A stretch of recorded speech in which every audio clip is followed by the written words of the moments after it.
这是一档荒野求生的节目，只要在荒野生存3个月，就能瓜分3000万大奖。30万人报名，却只有20人获得了参赛资格，而我就是其中之一。我从小和母亲相依为命，3个月前母亲被检查出了肾衰竭，医生告知我需要几十万的治疗费用。但我刚刚大学毕业，不可能弄到这么多钱。恰好遇到荒野生存节目组正在选拔参赛选手，于是我就成为了他们的一员。这次荒野生存挑战的地点在神农架的原始大森林里面，中午12点整准时直播。大家好，我是本场节目的主持人白林露，我是主持人蔡坤。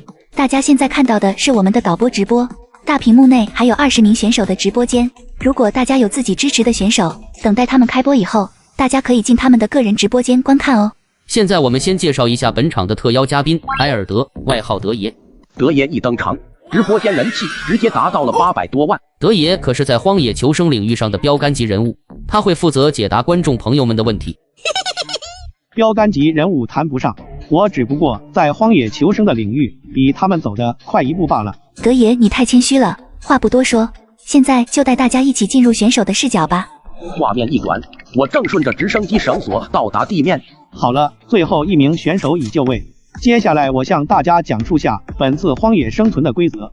20名选手将会被分散在无人区的各个区域，节目组会免费给大家提供防水布、睡袋以及急救箱，并且大家还可以自由选择另外5样求生工具。本次荒野生存没有时间限制，只要坚持1个月就可以获得50万奖金。坚持2个月可以获得200万，坚持3个月可以获得500万大奖，而超过3个月，选手每多生活1周，可以额外获得100万，直到3000万奖金瓜分完毕。话音刚落，所有选手就被依次带往不同的区域。等到我要被带走时，突然系统的声音响起：荒野直播系统绑定，新手大礼包发放，是否打开？我愣了愣，这系统是什么东西？我尝试性的点击了打开。恭喜获得专家级狩猎技能、专家级烹饪技能、专家级攀岩技能等等一系列求生知识全都传输到了我的脑海中，随即又出现了我的人物数据。注意，括号内是成年男性正常数值。我身体有这么差吗？不过系统那个人气值是什么？人气值可以通过直播获得，可用于抽奖或者商城兑换。我看了看商城，里面有着各种求生装备，还有属性点、技能升级卷轴等等。我懂了，那抽奖是什么？10万人气值抽奖1次，可获得随机奖励，不过抽奖也会带来不好的奖励哦。宿主，请开始你的荒野求生之旅吧。话音刚落，我就被传送回了森林。我只要看着周围的植物，信息就自然的浮现了出来。一点红，具有清热消炎的功效，可服用。碎米剂，富含蛋白质、维生素 A， 可食用。这系统也太给力了吧！我感觉我能在这待上半年了。此时主直播间评论区已经炸锅了，你们这哪是荒野求生节目，给选手那么多物资，我怎么感觉是来度假的？就是啊，我上我也能行。德爷看到评论区的键盘侠，这才明白节目组为何邀请他来解说，外行人根本不懂其中的难度。随即德爷化身科普小能手，一番解说下来，观众们才明白这其中没那么简单。这片区域气候复杂，时不时会下暴雨，没有防水布和睡袋，很多人连第1晚都过不去，更别说还要生活、找食物、找水源等问题了。并且这可是原始森林，除了要提防各种大型动物外，还要小心周围的植物，要是误食一株，都有可能让你退出比赛。好了，接下来让我们用无人机看看选手们现在在做什么吧。荒野求生第1天，我采摘野花野草，却被主持人蔡坤疯狂嘲笑。殊不知我是觉醒了荒野直播系统，能够识别出各种植物的成分。我的天，这才第1天，这男人已经饿到吃草的地步了吗？德爷，你说他是在做什么？蔡坤抢答道：采些野花能做什么？我看这家伙80%想要放弃比赛了。随着蔡坤的发声，几百条弹幕弹出。男神坤坤预言帝说的太对了。不会吧，才落地10分钟就要放弃了吗？而我还沉浸在获得荒野直播系统的兴奋中。苦大黄，富含碳水化合物，食用过多会导致肠胃不适。紫藤草，有毒。这丰富的植物学知识让我在森林中如鱼得水。原本我最大的愿望只是生存1个月，但在此刻，我已经拥有了更大的野心。生存1个月，我都不好意思说自己是获得系统的男人了。天色不早了，先找个营地住下来吧。这时，我的卫星电话响了。啥情况？节目组为啥给我打紧急电话？另一边，直播间内，蔡坤拿出一张资料，里面记录了落雪的基本信息，还有生存目标。蔡坤不屑地笑了笑，生存1个月，这家伙还真能吹呀。不过恕我直言，以他这种采野花的心态，别说1个月，生存1个星期就算我输。坤哥哥也太看得起他了，参赛选手中他是年龄最小的，哪里吃得了野外生存的苦啊？别说1个星期了，过不过得了，今晚都难说。此时的弹幕全都是嘲讽的声音。主持人白林路看向德爷，德爷你怎么看？德爷犹豫了一下，说道：“我看这个小伙是在收集食物。收集食物？我猜应该是的。不过我是生存专家，而不是植物专家。但我认得其中的一种是可以吃的。原来是你猜的。”蔡坤觉得有些好笑。我们去看看他的直播间，不就知道了。说着，蔡坤就要在落雪的个人直播间询问什么情况。这小伙子竟然还没开直播间。虽然导播间可以通过无人机随时观看选手直播，不过选手只能看到自己的直播间的弹幕。我接起了电话，觉得有些好笑。他们这个紧急电话竟然是告诉我忘记开直播了。在节目组的指导下，我也是顺利开启了个人直播间。直播间刚打开，3位主持人就进来了，紧随其后的是呼啦啦的一堆人。直播间短短2分钟内，人气就突破了10万。我只是忘记开了直播而已，10万人气值就这么轻松达成了。我微笑的朝无人机挥挥手。德爷好，2位主持人好，欢迎大家。别废话，你刚刚采的那些野花呢？拿出来给大家看看。我听这语气，眉头一皱。虽然对方是当红明星，但是我是来参赛的，不是来当仆人的，怎么还命令我呢？我无视了蔡坤的弹幕，微笑的问道：“大家想看吗？”磨磨唧唧的，我家坤坤说让你拿出来你就拿出来，就是几根破野花而已，跟宝贝似的。别吵了，主播给大家说说，刚刚蔡坤说你这是要放弃比赛，不过我感觉你采这些野菜肯定有用。我笑容收敛，我知道直播间中某些人是跟着蔡坤来搞事的。我采这些植物自有用途，绝对不是某些目光短浅的人说的那样。我现在准备去找营地了，大家如果想知道，晚点我抽空给大家详细说说。然后我挑了挑眉就转身离开了。导播间内，蔡坤脸色僵硬，目光短浅，竟然有人敢这么说我。这小子只是个普通人，我可是明星啊！这小子完蛋了。荒野求生第1天，我抬头看了看天空，竟就能说出当时的时间，只因我觉醒了荒野直播系统，获得了大量的荒野知识。竟然这么准，主播你不科普一下吗？人体时钟，我也想学。这些是初中课本上都有的知识，大家还是好好学习去吧。其实，在看到太阳的一瞬间，我大脑中关于蓝星自传的知识，经过一系列计算，时间就自然跳出来了。不过我不可能和别人说我是脑子计算出来的吧，所以别问，问就是蒙的。另一边导播间内，蔡坤冷哼一声：“可恶，又被这家伙装到了。我看他大概率是猜的。别看他了，我们看看其他选手吧。”3位主持人离开后，我的直播间人数直接少了90%，但我丝毫不在意。毕竟我现在是拥有系统的男人，只要不断探险，在荒野求生绝对会有自己的一席之地。然后我边赶路边向观众朋友说明荒野求生的4大要素：食物、水源、火、庇护所，缺一不可。我要做的第一步就是寻找水源。寻找水源有啥好看的？兄弟们，我先去其他选手直播间看看了。类似的弹幕发出，直播间的人数再次锐减。此时导播间大屏幕上，一个青年正在钻木取火，而德爷却是摇了摇头。德爷，他钻木取火的方式不对吗？不是的，你们知道荒野生存中4个要素什么最重要吗？难道不是一样重要吗？不对，想要在荒野中长期生存，这4个要素确实缺一不可。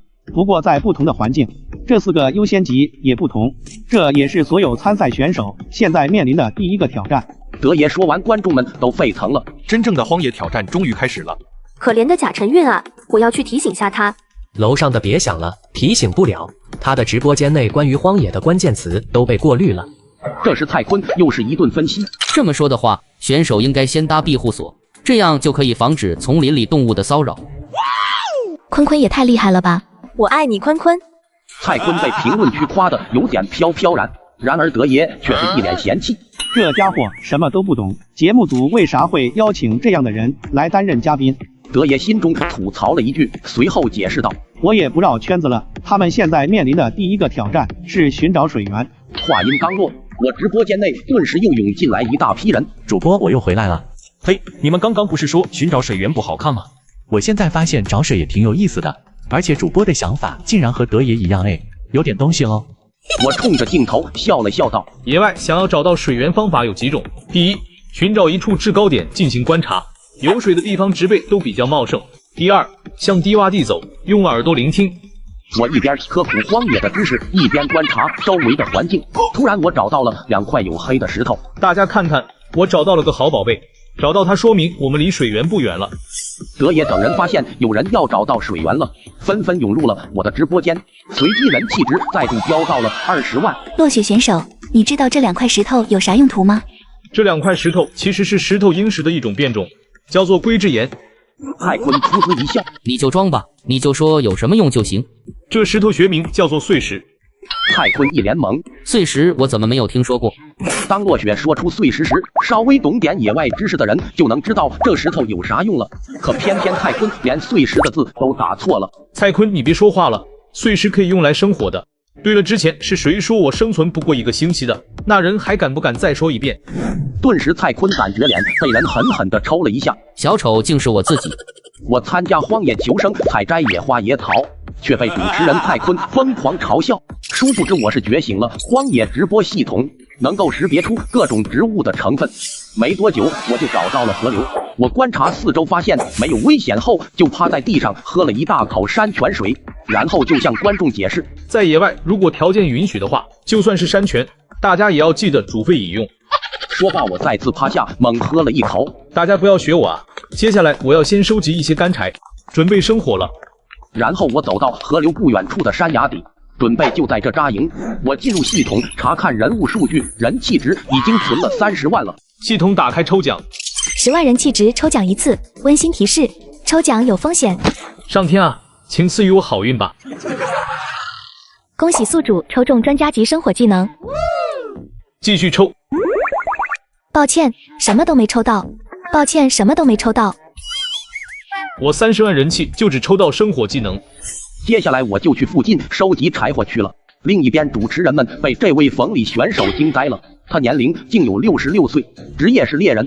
短短5个小时里，他的人气已经达到了20万。他不仅是20位参赛选手中第一个寻找到水源的，还是第一个生火成功的。现在冯里更是搭建好了一个简易的营地，高手在民间啊！你大爷还是你大爷，真的强！就连德爷都直言冯里的野外生存经验不输于自己。现在冯里已经提着弓箭去寻找猎物了。此时我已经收集好木材，返回的途中还找到了一节枯木。运气太好了，今晚有吃的了。听到这话，立马有观众反应了过来。这枯木上有很多小孔，主播不会是要吃虫子吧？主播不要啊，我正在吃饭呢。我没有理会弹幕，直接徒手将虫子抓了出来。这种虫子名为柴虫，也叫豆米虫，富含丰富的蛋白质。从古代开始，就已经有人以这种虫子为食了，所以大家不要担心。说完，我一口将其送入嘴里，还不错。说实话，和蜂蛹差不多。主播是个狠人，在下佩服。主播吃一只看不过瘾啊，多来几只。我笑了笑，剩下的还是烤熟吃吧。我刚刚就是给大家示范性吃一只。然后我就带着木材返回了营地。此时天色已经暗了下来，我拿出一块碎石，然后用刀背快速的敲击。没一会儿，浓烟升起，木材就燃了起来。火生好后，我准备去附近砍点树木，用来搭建今晚休息的住所。砍倒3棵树木后，我对着镜头说道：“这3棵树木应该已经够了，现在还有些时间，我们再仔细检查一下周围的环境，确保安全。”可当我走到河流附近时，竟发现地面上有野兽爪印。观众们看到这些脚印都提心吊胆的。主播，这是什么野兽足印？你知道吗？这些爪印都很深，想必野兽个头不小。主播还是打电话退出吧。但不知为何，我心跳却加速了起来。这种感觉不是害怕，而是兴奋。大家先别慌，我看这些脚印大概率是犬科动物，而这片森林犬科动物有2种，一种是狼，一种是猎狗。我猜这应该是狼的足迹，而且还是3只。主播心真大，换我早就被吓跑了，还有闲心在这分析。我听说肉食动物都有自己的领地，我劝主播还是换个地方扎营。另一边导播间内，蔡坤却有些幸灾乐祸。看来我们的落雪选手遇上麻烦了，看你小子还跟我狂。荒野求生第一天，我采摘野花野草，却被主持人蔡坤疯狂嘲笑。殊不知我是觉醒了荒野直播系统，能够识别出各种植物的成分。我刚砍完树，准备搭建营地，却发现附近竟有狼的足印。现在我大概率闯进了狼群的领地，如果盲目行动，只会让我陷入更加被动的局面。于是我原路返回，这个木头也不打算要了，而是拿了几根藤蔓回到营地。蔡坤这才发现落雪竟还没有搭建庇护所。我们的落雪选手今晚没有住的地方，大家猜猜狼群会不会发现这个小家伙呢？白林路担忧道：德爷你怎么看？落雪能依靠火堆度过今晚吗？德爷摇了摇头，很难。白天选手们体力已经耗得差不多了，夜晚是他们难得的休息时间。可是落雪运气太差了，第一晚竟就碰到了狼。另一边我竟毫不在意地做起了烧烤柴虫，然后在背篓里拿出一个平底锅，放在火上，并倒入一些水。等待水开后，我就拿出白天收集到的3种植物。这些花草和柴虫就是我今晚的美食了。这时德爷进入我的直播间。落雪选手你好，你手中的几种植物，我只认识车前草一种是可以食用的，另外几种你可以给我介绍介绍吗？德爷可是顶尖的求生专家，竟然向落雪虚心请教。同样是明星，蔡坤和德爷差的不是一个档次啊。我笑了笑，解释道：这是车前草，刚刚德爷也说了，这是碎米剂，营养价值丰富，含蛋白质、脂肪、维生素 A、糖类。最后一个叫做一点红，也是可食用的。导播间内德爷暗暗将2种不认识的植物牢牢记住。原来我每次挨饿不是没有原因的，活到老学到老啊。这时蔡坤也进入我的直播间。德爷，你别被他忽悠了，这些野菜说不定是他胡编出来的。难道他说的有什么不对吗？当然不对，他之前说的碎米剂里有脂肪，这不是胡说是什么？神农架有2万多种植物，就是植物学家在这里恐怕也说不全。我就不信他一个20出头的毛头小子，难道比植物学家还要了解植物不成？所以他肯定是瞎编的。感觉蔡坤说的有几分道理啊。难道落雪真的是个骗子？等等一系列质疑的弹幕出现。这时一个老者发话了：植物学方面的知识，我们植物学学者可没有说落雪选手说的不对。主持人和选手之间有矛盾，请不要把植物学扯进来，任何知识都是神圣的。点开这个人的账号，发现是被认证过的植物专家，名叫梁平山，对神农架野生植物具有20年研究经验。梁教授的意思是落雪选手说的是对的吗？网上就能查到碎米剂，和落雪说的一模一样。坤坤质疑别人前，先自己查查吧。脑子是个好东西，可惜某些人没有。蔡坤又一次灰溜溜的离开了直播间。道歉是不可能道歉的，我可是明星啊，怎么可能和一个普通人道歉？而此时我已经将菜煮好，虫子也熟了。今天就将就下，我先吃了，大家随意。吃饱喝足后，我发现直播间人气值竟然到达了50万。主播今晚你想好睡哪了吗？是啊，附近有狼群，你不怕吗？大家不要担心，我自有妙计。然后我从背篓中拿出了防水布，再用藤蔓进行一系列的编织，没一会儿一张吊床就完成了。妙啊，这个选手是个人才，我怎么没想到呢？德爷，你知道他准备怎么做了吗？落雪选手是不是准备将床搭在树上？德爷说的没错，将床吊在树上，这样就不用担心狼群了。此时蔡坤的脸色变得难看起来。怎么每次我都斗不过落雪？不会，不可能，我不相信。荒野求生第一天，我采摘野花野草，却被主持人蔡坤疯狂嘲笑。殊不知我是觉醒了荒野直播系统，能够识别出各种植物的成分。今晚我制作出来了一张吊床，这样就不用担心附近的狼群了。接下来主播是不是要秀一下猴子上树呢？爬树对参赛选手也是一个不小的挑战，不过这对于我来说根本不是问题，只需要用滑轮原理就行。我找来一棵大木头和一节树桩，然后将藤条绑在木头的末端，并把木头靠在大树上，另外一端就绑上树桩和吊床。此时观众们纷纷猜测我用什么方法上树，大家不用猜了，等下就知道我咋上去了。我刚背上背篓，就有观众又问了：主播和我们介绍下你的5件求生工具呗，我太好奇了。对啊，不提这茬我还忘了，主播说说吧。面对热情的观众，我点了点头。第一件就是我今天使用的斧头，还有一套鱼竿、平底锅、手工具以及5米长的金属线。鱼竿，主播以后难道要以钓鱼为生吗？为啥不选弓箭呢？这里陆地动物更多呀，主播难道不会用吗？对于拥有专家级狩猎技能的我，别说是弓箭了，就算制作出来都可以。我笑了笑回道：我这次没有带弓箭，大家以后只能看到我钓鱼了。不过我带的金属线是专门设计陷阱用的。那主播能说说，你觉得你能在荒野生存多久呢？是啊，早上蔡坤还说主播你生存不到1个星期呢。那我就先定个小目标吧，生存3个月。所有人都愣了一下，主播有魄力，我看好你哦。另一边导播间内蔡坤听到这话都笑喷了。生存3个月，这小子是不是觉得自己又行了？然后蔡坤又跑到了我的直播间。落雪选手好大的口气啊，也不怕把话说大了吗？怎么了，蔡坤主持人，你有意见吗？上钩了，看我接下来怎么整你。你不要误会，我不是对你有意见，只是想和你打个赌。什么赌？就赌你能不能在神农架生存3个月，赌注就是你的生存奖金，怎么样，敢不敢赌？蔡坤从落雪的个人资料中知道了落雪参加这次荒野生存比赛是为了筹钱给母亲治病，如果落雪输了，那他将一无所有。我略微思索就明白了蔡坤的想法。那你的赌注呢？就以我这次担当节目组嘉宾的片酬1500万如何？主播不要上当，他准备坑你呢。蔡坤，你不要欺人太甚。荒野生存的难度很大，这才第1天，落雪就遇到了狼的足迹，未来的89天还不知道会遇到什么威胁呢。此外，饥饿、寒冷、孤独、受伤等等因素都会导致选手退出比赛。怎么了？你怕了？我冷笑一声，不，你的赌注不够，外加一条，如果你输了，你要当着所有观众的面下跪向我道歉。没问题，我答应你。今天所有在场的观众都是见证人，那你必须也加一个，赌你1周之内必须给我找个对象。找对象还不简单，我等会就上爱聊给你找一个。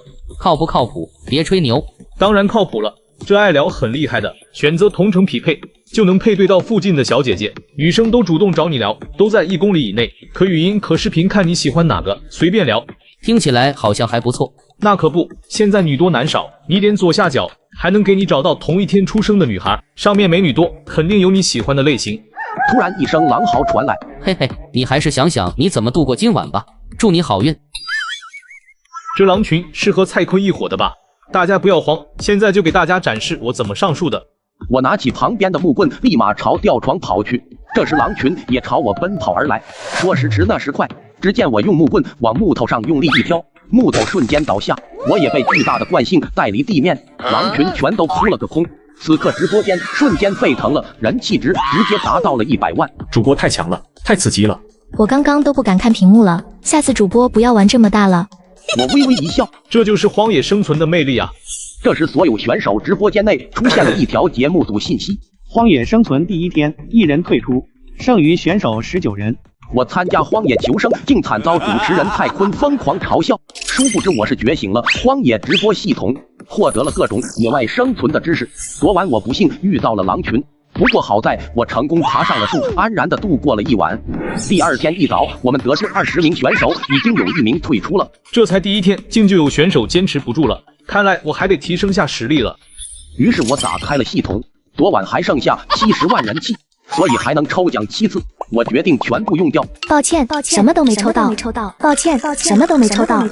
连续5次竟全都没抽到，好在第6次抽到了1点属性点，第7次抽到了专家级建筑技能。随即我的个人资料出现，可用属性点1，是否使用？在荒野内生存不仅需要大量的知识，还需要力量上的支持。现在我已经有了系统，所以就加在力量上吧。瞬间我就感觉自己的肌肉好像变大了一丢丢。接下来我就准备砍些树用来建房子，树木一棵接着一棵的倒下，扑棱棱的惊起无数飞鸟。主播真勤奋啊，一大早就开始干活了。佩服主播的胆子，那些野狼还在附近，主播现在就敢下地砍树。我也不可能一直待在树上吧。其实大家在野外遇到狼和老虎这些不必太惊慌，只需要找到一个安全的庇护所就行。所以主播砍这些树是准备建造房子吗？没错。可是主播准备建在哪呢？还是昨晚的地方吧。主播，你不怕那些狼吗？我将木头搬运回营地，点点头道：这里背靠悬崖，是个好地方。最多下午我就可以把房屋的墙壁搭建完成了。野狼想碰到我也是一件不容易的事情。解释完，我的肚子却不争气的叫了起来。主播早上还没吃东西吧？建房子可是很耗体力的哦。确实有点饿了。昨晚我好像听到河边有蛙叫，运气好的话，说不定能找到。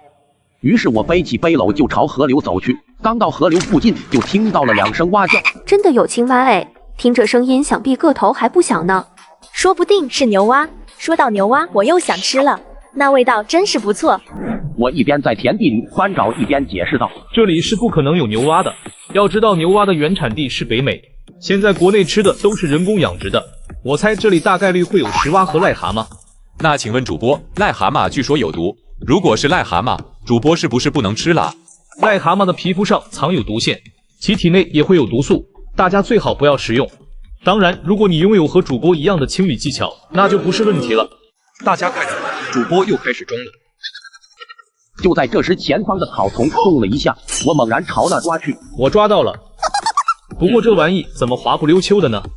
随着我手臂抬起，直播间内所有观众都傻眼了。主播你怎么抓了个蛇啊？快跑！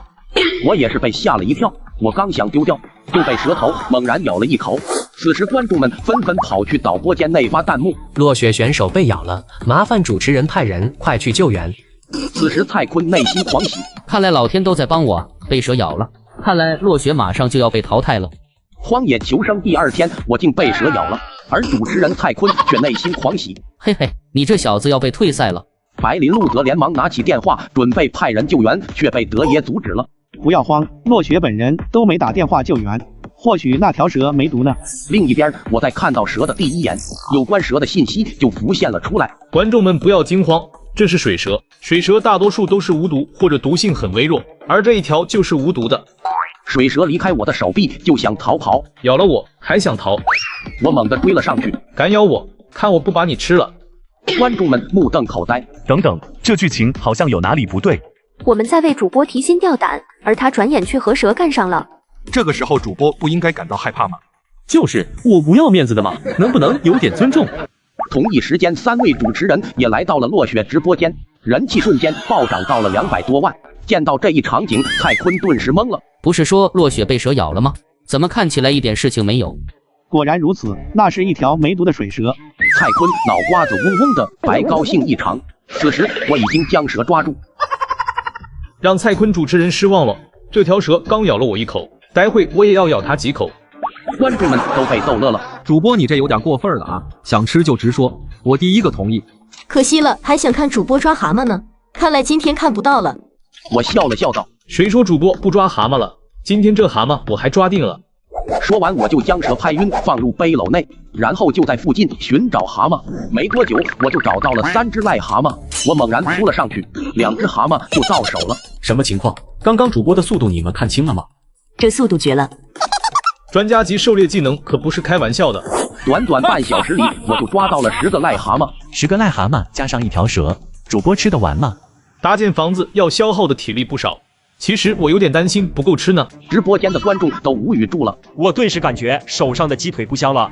接下来我就回到营地开始清理食材，我将癞蛤蟆的腿留下，身体全都丢掉。主播，你这么浪费的吗？之前我就说了，癞蛤蟆是有毒的，除了皮上的毒腺，其体内也有毒，但4只却是没有毒。观众们也是恍然大悟。很快，一锅鲜美无比的食物就出炉了，没多久，满满的一锅肉就被吃个精光。接下来就要开始制作木屋了。否则今天我可没有底气对付狼群。我拿出手工具，开始锯起了木头。半小时过去，2个支撑房屋的3脚架就完成了，然后在中间架上1根横梁，1个木屋的基础架构就完成了。主播，你这也太快了吧？你怎么做到2个木架都一模一样的？主播，我怀疑你以前是做木匠的，你这手艺没有20年搞不定。我刚刚还去别的选手直播间看了，他们建木屋不是这里要改改，就是那里要改改，主播简直神了。殊不知我是上次抽奖获得了专家级建筑技能，可以说在搭建房屋之前，我心中就已经有了一张建造房屋的完整蓝图了。只要木材足够，半天就能搞定，剩下的就是截取木头，用藤蔓固定在骨架上就好了。另一边，导播间内，主持人都被这建造的速度惊呆了。落雪，我画个圈圈诅咒你。荒野求生第2天，我仅仅用了半小时就打造出了一间木屋，连德爷都直呼不可能，绝对不可能。殊不知我是觉醒了荒野直播系统，获得了大量的荒野知识。接下来我就要去准备晚餐了。我从背篓中拿出鱼竿。主播会钓鱼吗？像你上午一样抓蛤蟆多好，钓鱼就算是老手，也经常空手而归。我并没有理会弹幕，而是准备去找饵料。现在是下午5点半，6点半左右就会天黑，所以我只有1个小时的钓鱼时间。在我寻找饵料的时候，很多观众悄悄地将这2天录下的直播放到了网上，就比如徒手抓蛇、生吃柴虫、戏耍狼群等等，顿时让我的直播间人气突破了1000万。此时我在石头下发现了蚯蚓。主播，你不会想吃这个吧？主播吃一个，我好想看啊！蚯蚓确实可以吃，而且蛋白质还不少。不过我不打算吃，我还要用它来当鱼饵呢。紧接着我又收集了几条蚯蚓，就往河边走去。走到河边，我将蛤蟆揉成团丢了下去。主播，你这是干嘛？钓鱼前先用之前得到的蛤蟆打窝，这样才能将鱼引过来。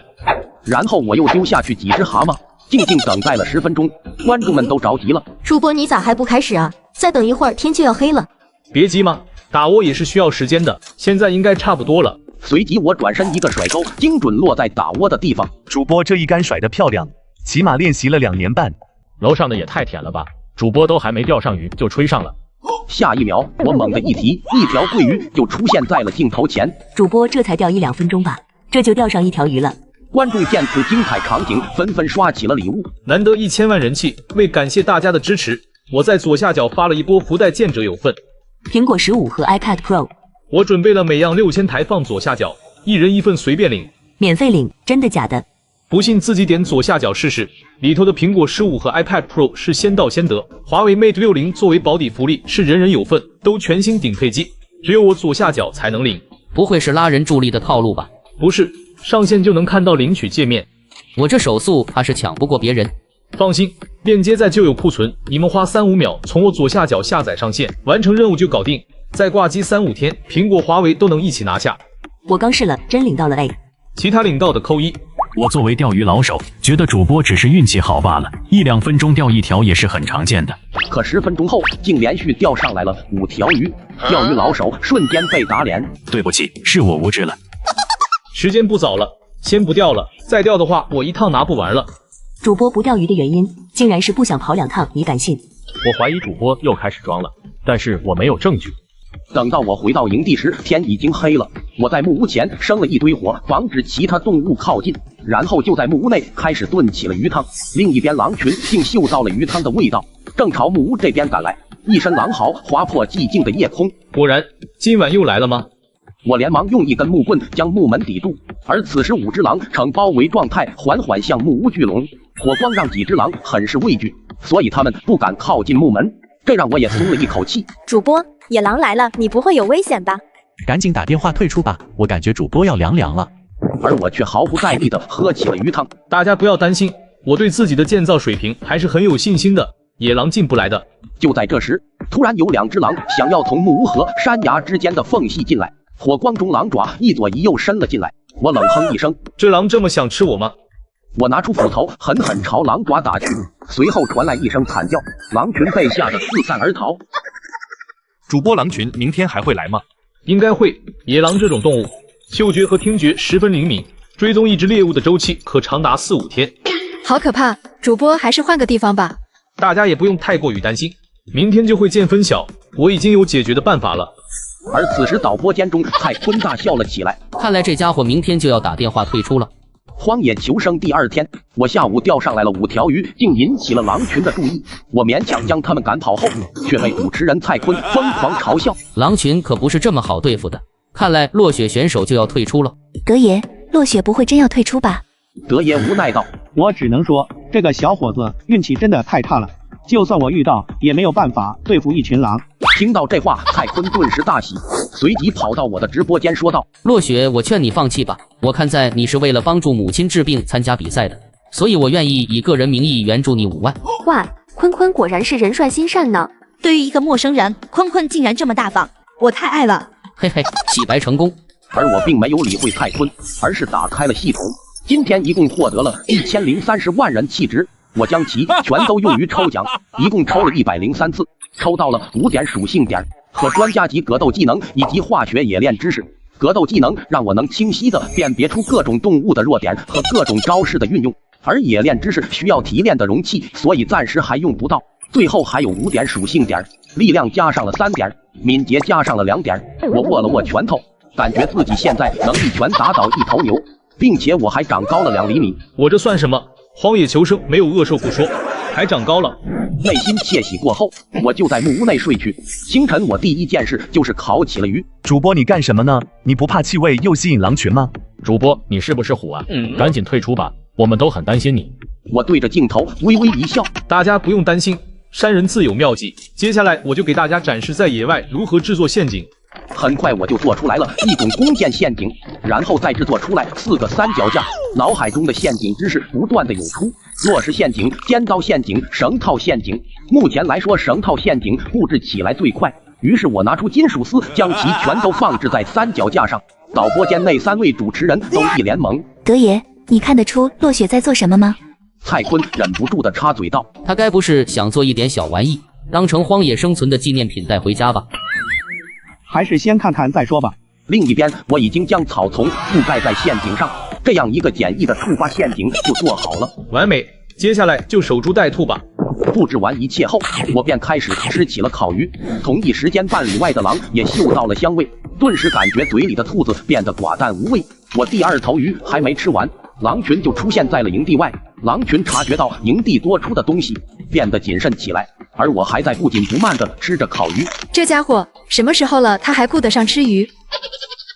不作死就不会死，我看这家伙现在怎么办？紧接着，狼王一声令下，其余几只狼就向我靠近。我的天，狼群智商这么高吗？还知道派小弟去探路？主播设置的陷阱不会没用吧？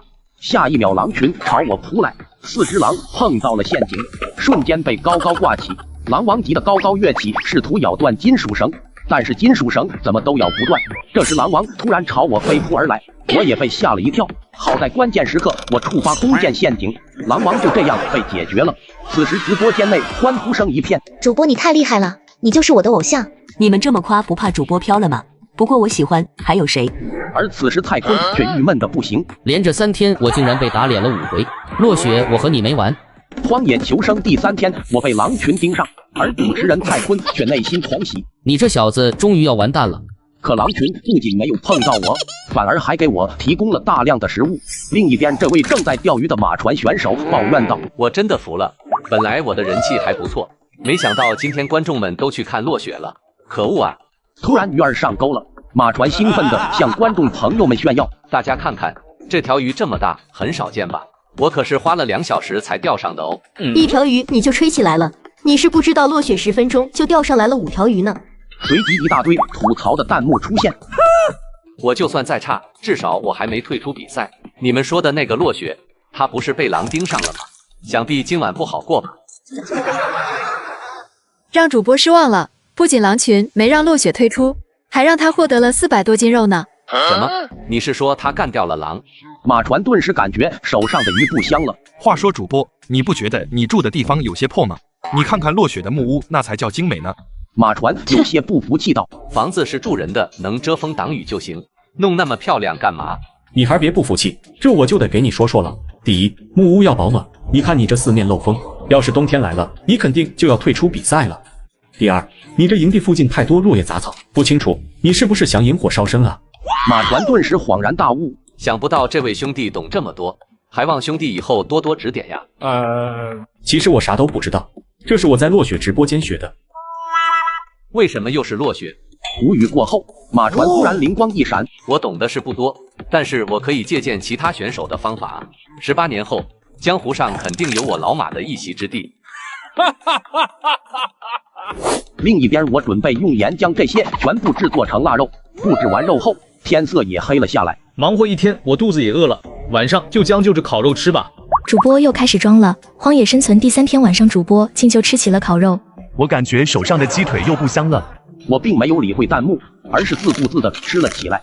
吃饱喝足后，我就回到木屋内准备休息。食物是解决了，可是每天睡在地上对身体不太好，而且我的目标是生存3个月，应该要先做一张舒适的床才行。想着想着，我就沉沉地睡着了。隔天一早，我就拿着斧头去附近收集木材去了。就这样来回跑了几趟，终于是收集够了，然后再经过我专家级建造技术一顿操作，一个舒适的木床就完成了。趁着白天阳光猛烈，接下来主播准备收集一些干草晒干，今晚用来铺床。我看了一眼周围的环境，南边是湖泊，东边是飞机带我们来的地方，都是些灌木丛和藤蔓，现在只有西边和北边还没探索过，而北面正是屋子后面的山崖，想必能在上面收集到不少的干草。说干就干，我背起背篓就朝山崖走去。此时导播间内太坤正嘀咕着，没想到这个落雪还有点东西，不行，我必须要找他麻烦。我就不信我一个明星斗不过一个普通人。荒野求生第4天，我被蚊子咬得受不了了，却被主持人太坤疯狂嘲笑。此时我正在山上找寻干草，忽然看到不远处有棵柿子树，这么多柿子，储存起来吃上1-2个月都没问题了。主播有肉吃，还有水果。主播你这还是荒野生存吗？我微笑的点点头，一边走一边解释道：柿子富含糖类碳水化合物，此外还有人体所需的多种微量元素，但是大家切记不要多吃哦，特别是空腹的时候。主播你这话啥意思？我怎么感觉主播有点忽悠人呢？算了，大家不喜欢听，我也懒得说了。然后我捡起一根木棍，将柿子打落下来，我将柿子皮剥掉，就开始吃了起来。主播你为啥就可以空腹吃？就是我差点就按不住我40米的萝卜刀了。我又没说不能吃，不过柿子中含有大量的鞣酸和果胶，空腹状态下吃可能会导致胃失食。观众们顿时一惊，原来还有这说法，主播懂得也太多了吧？我最近吃了不少，我马上去检查下。听到这话，我差点笑喷了。大家也不要惊慌，没那么严重。其实生活中大家吃的基本上都会经过处理的，只是表皮可能还会有一点残留罢了，所以大家尽量不要空腹吃就行。那我就放心了。然后我又继续走了半小时左右，终于是找到了不少的干草。而就在这时，我眼睛一亮，就在不远处的岩石上，竟然有一片绿油油的苔藓。这可是比干草还要好用的铺床材料呀！我走到岩石面前，将苔藓翻了个面，让它们在阳光下暴晒，晒干后，明天我再来拿。随后我就扛着干草沿路返回。等到我下山回到营地时，就已经是晚上了。我随便拿起一个烤肉就吃了起来，吃完后就将干草铺在床上。躺在床上，我便打开了系统。今天人气达到了2800万，一共是280次抽奖机会。不过这一次我运气也太差了，280次全抽光，只获得3点属性点和一个专家级酿酒技能。算了，虽然运气差，但每天人气都很高，直播3个月，我肯定能抽到好东西。然后我将3点属性点加在了体质上，这样我也就不容易生病了。随即我就睡了过去。今晚的蚊子特别多，搞得我整晚都没睡好觉。一大早我就出发去山上。今天除了收集苔藓外，我还打算多探索一下这里。转悠了半小时，忽然一株植物吸引了我的注意，这竟然是竹银梅，这可是好东西。我连忙将它收集起来。主播难道又找到好吃的了？不是吃的，这是竹银梅，是驱蚊用的。说罢，我又在附近找了找，很快又找到一株植物。万寿菊，将其磨成粉末，驱蚊效果比竹银梅还要好。太棒了，晚上终于不会被蚊子打扰了。收集完植物后，我就回到了岩石旁。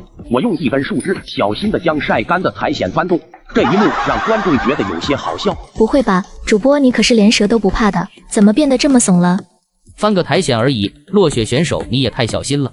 还没等观众反应过来，我一脚踩在了虫子上。什么情况？这是什么蜈蚣吗？主播怎么知道苔藓中会有蜈蚣？这也太神了吧！我有些无语。虫子喜欢待在阴凉潮湿的地方，这是常识好吧？然后我将苔藓收起，又在附近采集到了一株蛇白子，可以治疗蜈蚣和蛇的咬伤。我边走边和观众们解释了起来，免得以后他们又大惊小怪的。回到营地后，我将背篓放下，说道：兄弟们，过几天可能会有雨，所以我得抓紧时间砍一些木头了。主播，你连天气都算得准吗？你们没发现昨晚蚊子出现了吗？这可能就是天气要变化了。我砍些木头有备无患。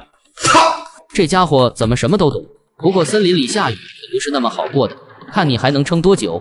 荒野生存第5天，蚊子变得格外的多。我有预感这几天将会下暴雨，所以我准备去多砍点柴火备着。我砍了一下午的树，将这些木头扛回营地时，我彻底傻眼了。只见有3只野猫正叼着我的腊肉，我瞬间怒了，拿起斧头就朝它们跑去。野猫立马一哄而散。由于我砍树花费了大量的体力，只是追了几分钟，我就彻底没力气了。大意了，我早就该想到附近会有小动物偷吃我食物的。主播没事啊，不就是被叼走一些肉吗？你还有很多。主播看开一点，你不是还有鱼竿吗？以你的钓鱼技术，还在乎这几块肉？不行，狼我都不怕，这几个小家伙我必须给他们上一课。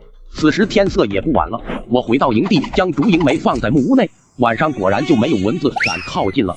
第二天一早，我背着背篓就朝后山走去。今天我就给大家展示一下如何布置捕猎陷阱。我一边用木棍开路，一边解释陷阱的知识。随着杂草被拨开，一条蛇出现在镜头前，观众们顿时头皮发麻，而蔡坤却内心狂喜。嘿嘿，这是条毒蛇，我看你怎么办。主播快跑，这蛇是三角形脑袋。但下一秒我抡起斧头，竟一击命中。什么情况？这毒蛇就没了吗？好家伙，主播你搁这袖小李飞刀呢？不好意思啊，又让蔡坤主持人失望了。区辣条，我还能怕了不成？随后我将蛇装入背篓内，就继续前行。很快我就发现了动物的脚印，足迹的大小和野猫差不多。第一个陷阱我们可以设在这里，旁边还有一棵小树，刚好可以当做弹力装置。首先我将金属线做成了活套，另一端绑在弯曲的小树上，然后再用一块石头和一根木头固定住活套。只要动物经过这里，就会触发套脖陷阱，将其吊在空中。当然，我还将几块腊肉放在石头下当做诱饵，这样一个陷阱就算完成了。这么简单吗？我觉得我也行了。主播666，我并没有理会弹幕，而是继续寻找下一个布置陷阱的地方。随着时间的推移，5个陷阱全部都被布下。好了，陷阱布置完毕，明天我们再来看看吧。返回的路上，有弹幕问道：“你们猜今天主播布置了5个陷阱，你们觉得能抓到几只？”你是新来的吧？你可能不太了解主播的实力。就是主播之前10分钟钓上来5条鱼，半小时建造好木屋，这次陷阱肯定也是全中啊！我顿时有些无语，我都没说话，你们哪来的自信？接下来我就回到营地继续砍柴。很快夜幕降临，忙碌的一天结束。今天的晚餐，腊肉炒辣条。隔天一早，我就兴奋地去查看陷阱了。很幸运，第一个陷阱就抓到了一只野猫。看你还敢不敢偷吃我食物？厉害啊！主播快去看看其他陷阱，我赌你陷阱全中。紧接着第2个、第3个陷阱都抓到了一只野鸡，顿时引起一大波观众的欢呼声。直到第4个陷阱，气氛才降下来一点。显然陷阱并没有触发。最后一个陷阱又抓到一只野猫，还不错，5个中了4个。突然前方草丛有只野猫跑了过去，我连忙小心地跟在它身后。这是个好机会，就差这一只野猫了。随着野猫的前进，杂草也慢慢变少。这时野猫突然停下，开始舔一块石头，同时还有3只野猫也在舔石头。我顿时一惊，这难道是盐矿石？荒野求生第7天，我竟然和猫抢起了石头，并且还在上面舔了几下。主持人蔡坤看到这一情景，忍不住的嘲笑道：“落雪选手才第7天就已经疯狂到吃石头的地步了吗？”就是啊，实在不行你就听坤坤的退出比赛吧。看到众人的嘲笑，我脸都黑了。你们真是少见多怪，这可是盐矿石。盐矿石是什么？难道里面还有盐不成？没错，这玩意还真能提炼出食盐，对于野外长期生存来说十分重要。说罢，我就将盐矿石抱起，开心的往山下走去。返回营地后，我已经大汗淋漓。今天我不打算出门了，开始做吃的吧。随即我就拿起斧头开始提炼食盐。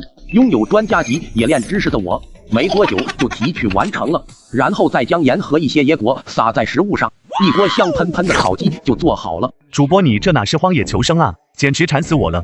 主播你收小弟吗？我也想天天在荒野吃大餐。主播我给你刷华为 Mate 60，你留一口给我尝尝。华为 Mate 60，听说排队都买不到，你说送就送啊？主播左下角多的是，我领的苹果15刚发货。真的假的？我上次看视频，左下角都懒得下。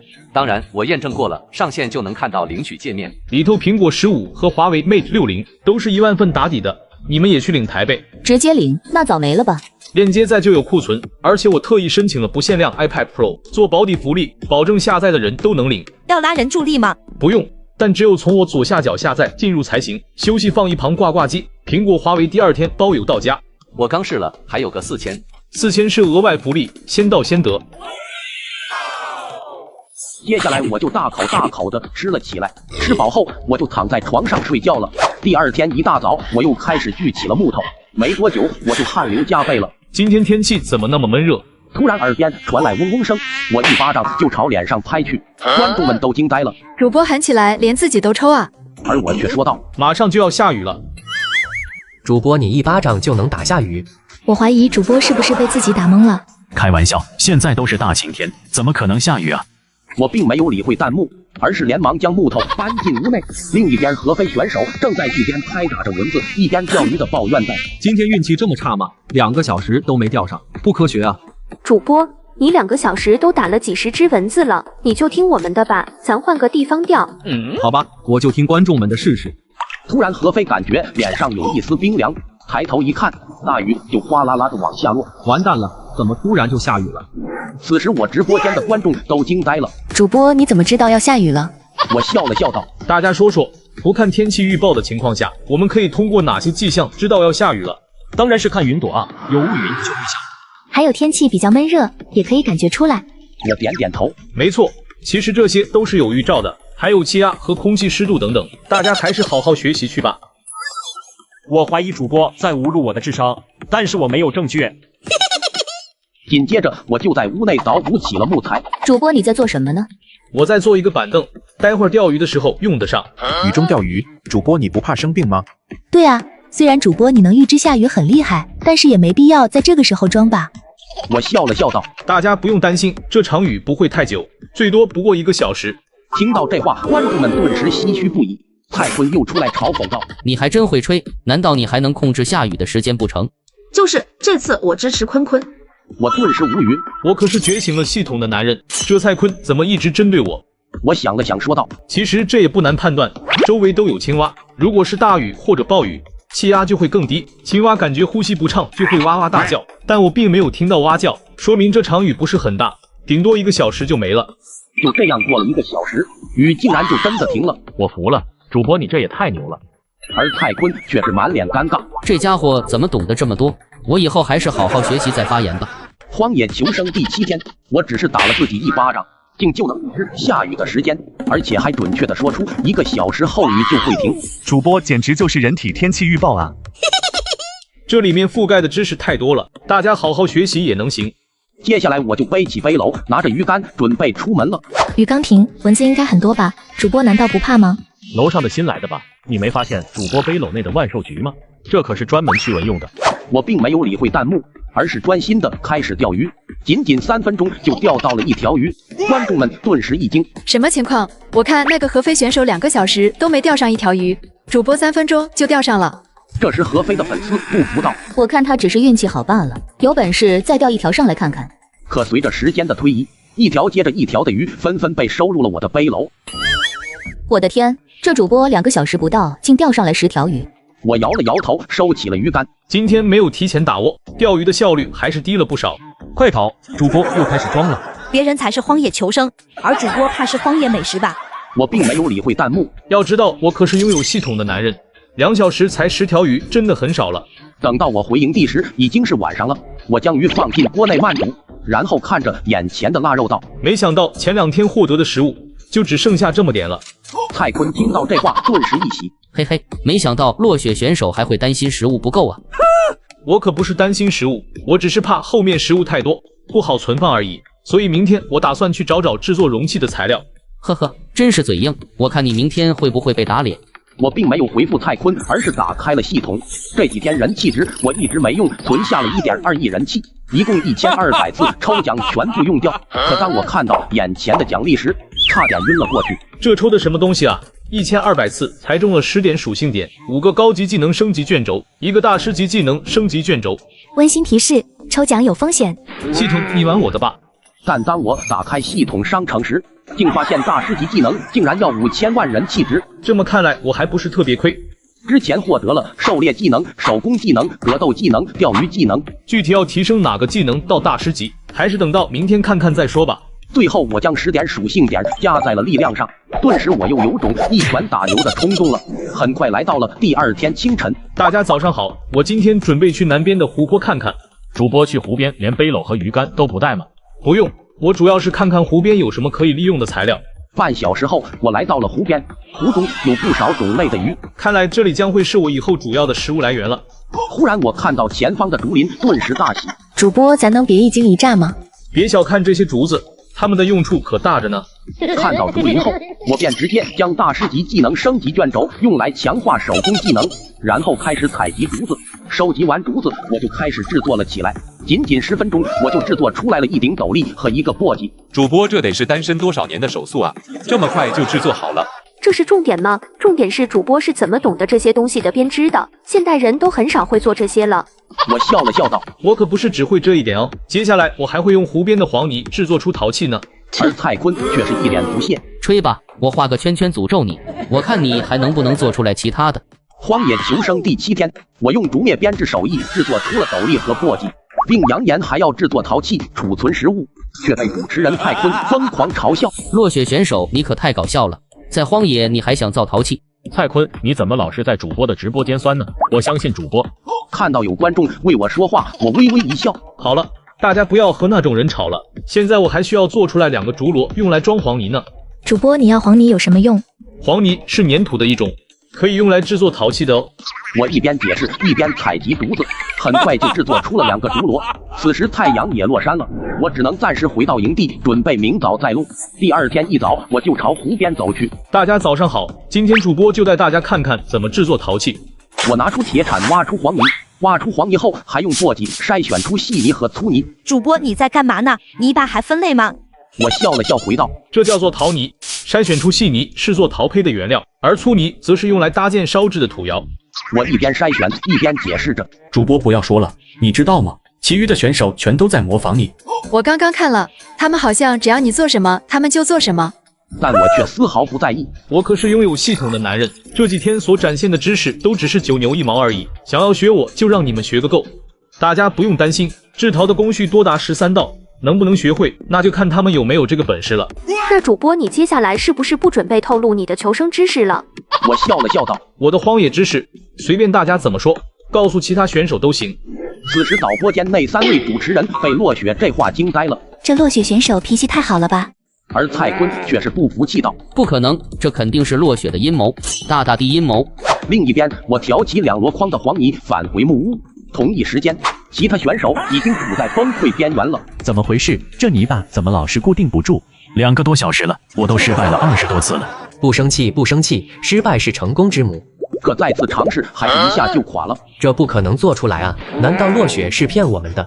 而此时，我正在吃着烤鱼。主播，其他选手模仿你全都失败了，还说黄泥不可能捏出来陶罐呢。我就说落雪有阴谋吧，他肯定是故意透露假消息，浪费其他选手时间的。我顿时无语了。蔡坤，你别说了，知道我为什么要淘沙吗？因为在淘之前有一道揉泥的工序，可以排出泥土里的气体，还能增强粘土的粘性和可塑性。都说了制作起来很复杂，不懂还要一直说。蔡坤感觉脸被打得生疼，说的好有道理的感觉。此时我一边向观众们解释，一边制作了起来。就这样一直忙活到了晚上，5个陶罐、4个小坛子以及5个陶缸全部成型。这下我终于可以储存食物了。木屋有了，食物也有，陶罐也有了，接下来就再制作些家具出来享受生活了。蔡坤顿时懵了，这家伙懂得也太多了吧，我还怎么和他斗啊？荒野求生第8天，我想用泥坯制作陶器，却被主持人蔡坤疯狂嘲笑。可没多久，我就制作出来了10几个陶坯。蔡坤顿时一惊，算你运气好，可陶坯都是需要烧制的，我就不信你现在能烧制成功。主播，你现在烧制一个给蔡坤瞧瞧。我笑了笑道：“现在还不行哦，这些陶坯还需要5、6天的时间阴干才能进行烧制呢。”好啊，蔡坤，你竟敢用激将法！这家伙咋什么都懂啊？接下来的5天，我白天照常出去寻找食物，晚上就用竹子编织各种家具，竹篮、竹椅、板凳应有尽有，观众们都看呆了。主播，我怎么感觉你是来山林隐居的呢？了不得，小伙子，你这篾匠手艺，连我这老头子都自愧不如啊！一看就知道师出名门。老爷爷说笑了，这都是我自己琢磨的。观众们顿时沸腾了，真是寒门出贵子啊！你们可能不知道，我是个有系统的男人。转眼间5天过去，我也将陶窖搭建了出来，终于完工了。今天我就开始烧制陶器了，整个过程大概持续1天1夜。我们需要密切关注陶器的烧制情况，同时火堆不能熄灭。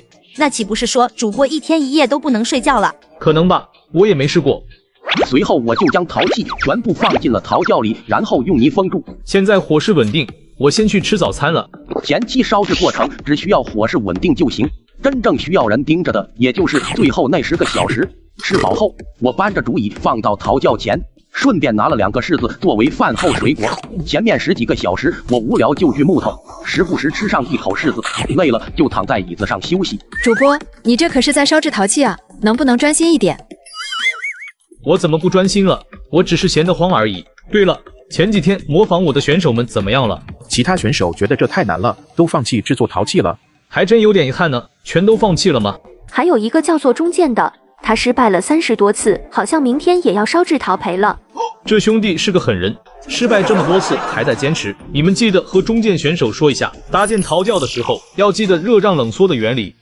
就这样，我和观众们闲聊到了晚上，最后几个小时我紧盯着火势，这烟雾直接将我熏成了熊猫眼。第2天早上，终于是完成了烧制。观众朋友们早上好，主播顶不住了，先睡觉去了。主播这样子太搞笑了。我睡到了下午才醒来，我直接来到陶窖前，扒开洞口的风泥。兄弟们，见证奇迹的时刻到了。紧接着一件又一件的陶器被取出，10几件陶器中竟然只有1件有些裂痕，其他的都是完好无损的。观众们顿时沸腾了起来。主播太厉害了，你是我的偶像。小伙子，你这陶瓷手艺起码达到了大师级啊，真让我长见识了。今天我心情不错，晚上给你们露一手陶板煎鱼。此时导播间内的泰坤却是郁闷不已。这小子不仅会灭将手艺，还会制作陶瓷，太不科学了！我一定要抓住落雪的把柄，让他退出比赛。荒野求生第9天，我准备建一座水车，却被主持人泰坤疯狂嘲笑。昨天我耗费1天1夜将陶器烧制完成，接下来就是要多囤点食物来应对下个月的低温天气，所以隔天一大早我就出门寻找食物了。我来到之前找到的柿子树前，用斧头将其砍断，将一树的柿子全都带回了营地。接下来我就要酿制柿子酒了。柿子还能酿酒吗？主播你能说说吗？那当然了，也不看看我是谁。而蔡坤却是不屑道：呵呵，落雪选手可真有自信呢，别到时候酿不出来哦。但我并不担心，专家级酿酒技能了解一下。接下来我一边往陶缸里面浇水，一边解释道：首先第一步就是将柿子清洗干净，晾干后再去除柿蒂。第2步就是像我这样用开水给陶缸消毒，全部清理干净后，就将柿子放入陶缸密封保存1个月。等闻到有醋的酸味时，我再来看看。我怀疑主播来荒野生存是来享受生活的。就是啊，主播现在有肉有酒，我顿时感觉手中的鸡腿不香了。接下来我拿起2个木桶准备出门。主播你这又是要干嘛去呀？我笑了笑道：我准备去河流上游看看能不能想办法把河水引到木屋这边来。主播脑洞真大啊，我觉得很不错。主播，要不你顺便拿着华为 Mate 60去河里试试看看，是不是在水里都能用？你也太糟蹋手机了，华为 Mate 60这么难抢。你直接去主播左下角领一台呗，颜色配置任选。左下角都整多少回了，根本领不到。这次不一样，我跟左下角申请了8000台苹果15和华为 Mate 60做专属福利，这批只有我这有，不就好抢了？家人们，我去试了，确实上线就能看到领取界面。来真的啊，那够抢吗？放心，为了让看到这条视频的观众都能领到，厂商准备了不限量的 iPad Pro 做保底，而且现在登录还有4000，保证人人有份。这回也不难领吧？对，点我左下角链接下载上线，完成任务填个地址，苹果华为就秒发货了。马上去。紧接着我就朝河流上游走去，不过到了河流上游却出现了一个难题。主播这不行啊，河水和河岸的落差太大了吧？此时泰坤却是内心狂喜，看来落雪选手的计划要落空了。我绕着河边想了想，忽然灵光一闪，要不我做个水车怎么样？在场的观众都惊呆了。主播，我读书少，你别忽悠我。做水车，你是认真的吗？我看是落雪选手又吹起来了。我有些无语道：我可不是说什么大话，给我2天时间，做个水车不是问题。不过接下来我准备先在附近看看有什么可以利用的资源。没走多远，我突然注意到不远处山崖上有不少青黑色的石头。没错，这就是铁矿石。这下我的化学冶炼知识终于派上用场了。这里有时间我再来转转，现在我先把这些铁矿石带回木屋。1个小时后，我带着满满2大桶铁矿石回到了营地。主播，你这又是干嘛？难不成你还会炼铁吗？现在说炼铁还早。我准备明天抽个时间把这个陶窖改造一下，这样我就能用这些铁矿石制作新的刀具、弓箭等等。说完，我就拿起鱼竿准备去钓鱼。虽然现在储存的食物还能维持1星期，但无论是制作水车还是炼铁，都是比较耗时的，所以我必须多准备一些。在天黑前，我钓到了10条鱼，返回营地。紧接着我用坛子将鱼腌制储存起来，然后我就开始享用起了晚餐。吃饱后，我看了看人气，竟然涨到了2亿2000万。于是我打开系统，准备花掉1亿人气进行抽奖。这次抽到了10点属性点和专家级造船技能，我脑海中顿时多了各种船舶制作鱼使用的知识。不错不错，以后还能建船玩玩了。想着想着，我便心满意足的睡着了。隔天一早，我打开门，屋外却开始下起了暴雨。看来改造陶窖的计划又要推迟1天了。此时导播间内主持人蔡坤忍不住的笑出声来。荒野天气变化莫测，任你知识再多，我看你能不能扛过去。荒野求生第10天开始下起了暴雨，而主持人蔡坤却内心狂喜。嘿嘿，今天下暴雨，我看你怎么收集物资。但我丝毫不在意。虽然下雨，但今天我还要外出砍一些竹子，准备以后制作水车。主播你别冲动啊，假如被雨淋感冒就得不偿失了。我并没有理会弹幕，而是制作出来了一把竹伞。我拿着竹伞朝营地外走去。谁知道明天还会不会下雨？还是早行动为妙。退一步说，就算真感冒了，我也有办法解决。因为我前几天就采摘了车前草和鱼腥草，这些是可以治感冒的。很快我就来到湖边的竹林，开始收集竹子，直到晚上我才返回营地。我被这天气冻得瑟瑟发抖，于是我立马拿出车前草和鱼腥草开始熬药。主播真勇啊，这么冷的天还砍了那么多竹子。我等到药草煮好后，一口喝了下去。舒坦，今晚就先不出去了，看看明天雨会不会停吧。隔天一早，山林中升起了一片浓厚的雾。蔡坤看到这一场景，忍不住的笑出声来。看来这几天天气都不好，这雾气能见度估算不超过20米吧。但我丝毫不在意的背起背篓朝营地外走去。今天我要出门寻找亚麻科植物以及制作猎弓的木材。主播能见度这么低，你不怕迷路吗？我边走边解释道。在野外，其实我们有很多方法可以辨别方向，而且这2天应该不会有雨了。蔡坤有些不服气道：“你怎么知道？难道你还能控制雨不成？”蔡坤主持人，我劝你还是多读点书去吧。俗话说，久晴大雾雨，久雨大雾晴。蔡坤顿时懵了，这是啥意思？这话引起了不少观众们的嘲笑。主播这意思是说，大雨过后起雾就会是晴天。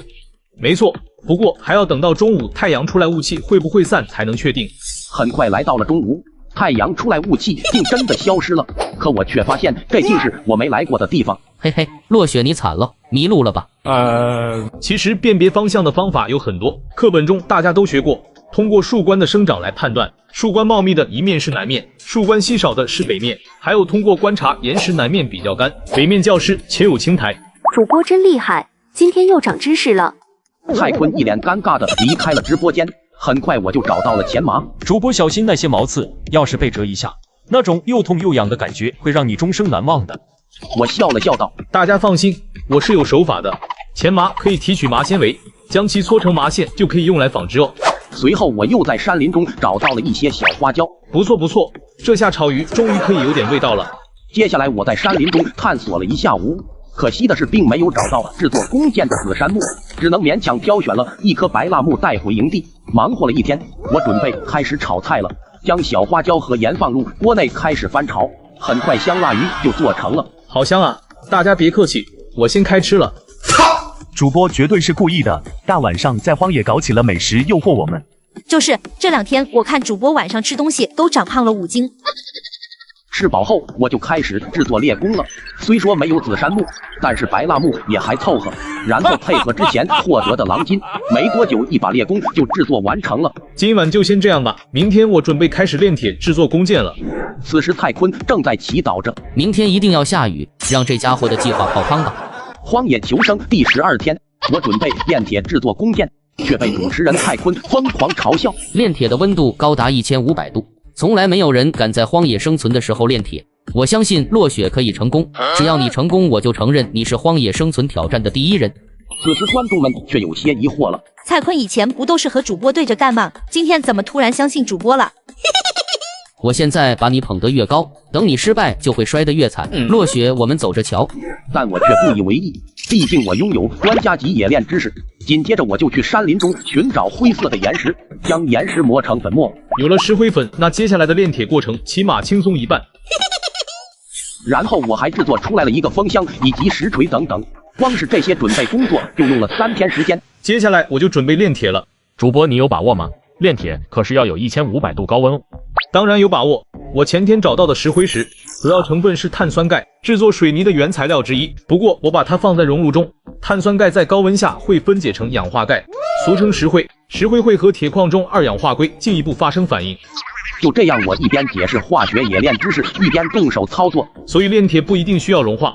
观众们听完后瞬间沸腾了。主播没想到你还懂化学知识。我怀疑主播参加节目之前是不是打铁出身的？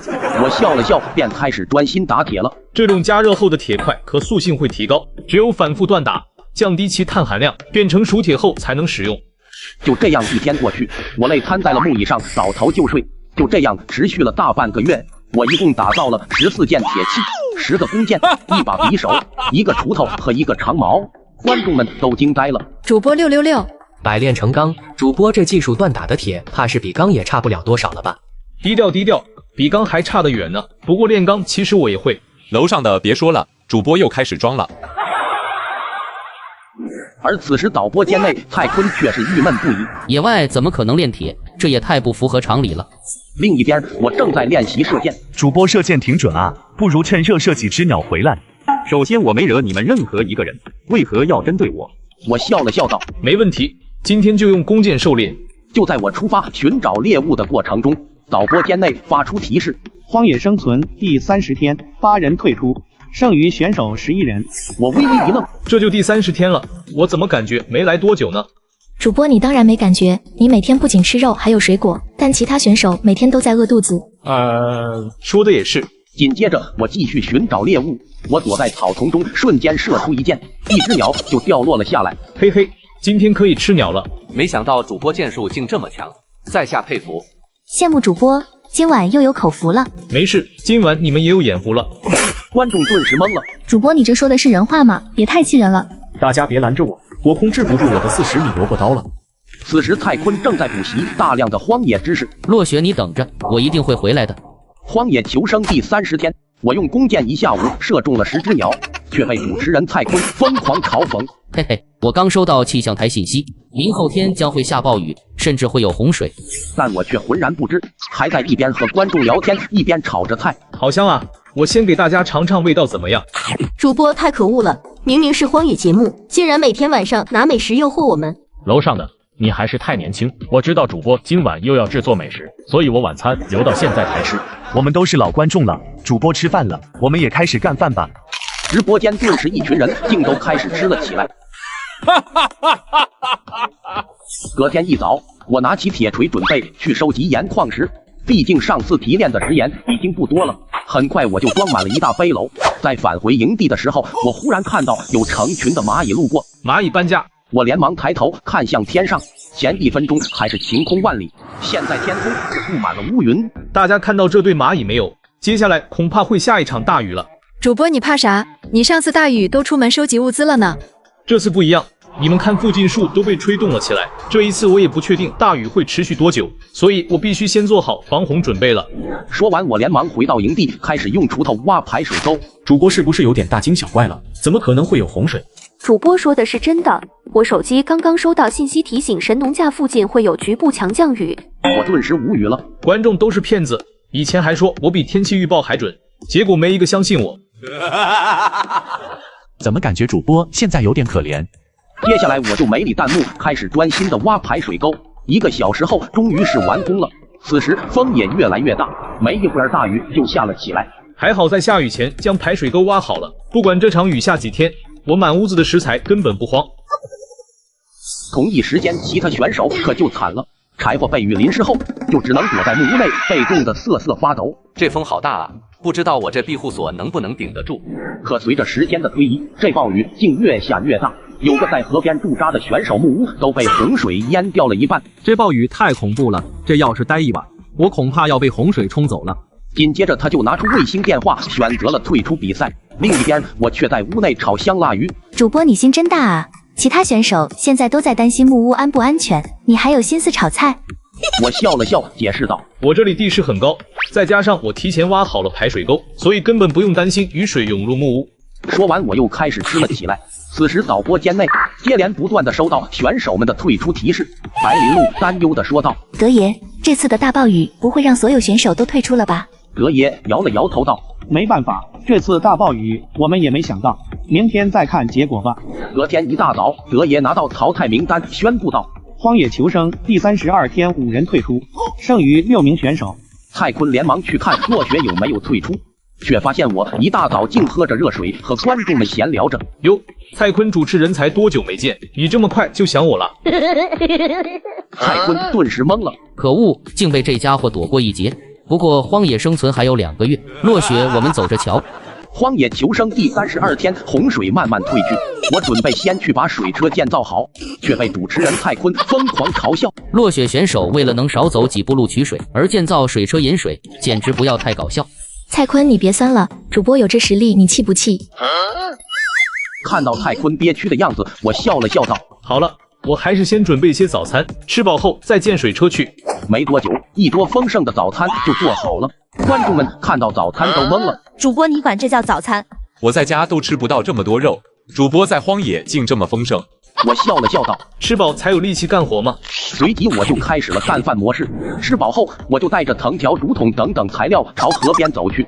首先我将水车轮廓做好，然后再将竹筒分别挂在水车外圈。一项一项的工作有序进行着，6个小时后，终于是做成了。主播你也太厉害了，我还是第一次见有人在荒野做水车呢。这有啥大惊小怪的？不是有手就行。主播又开始装了，大家闪开。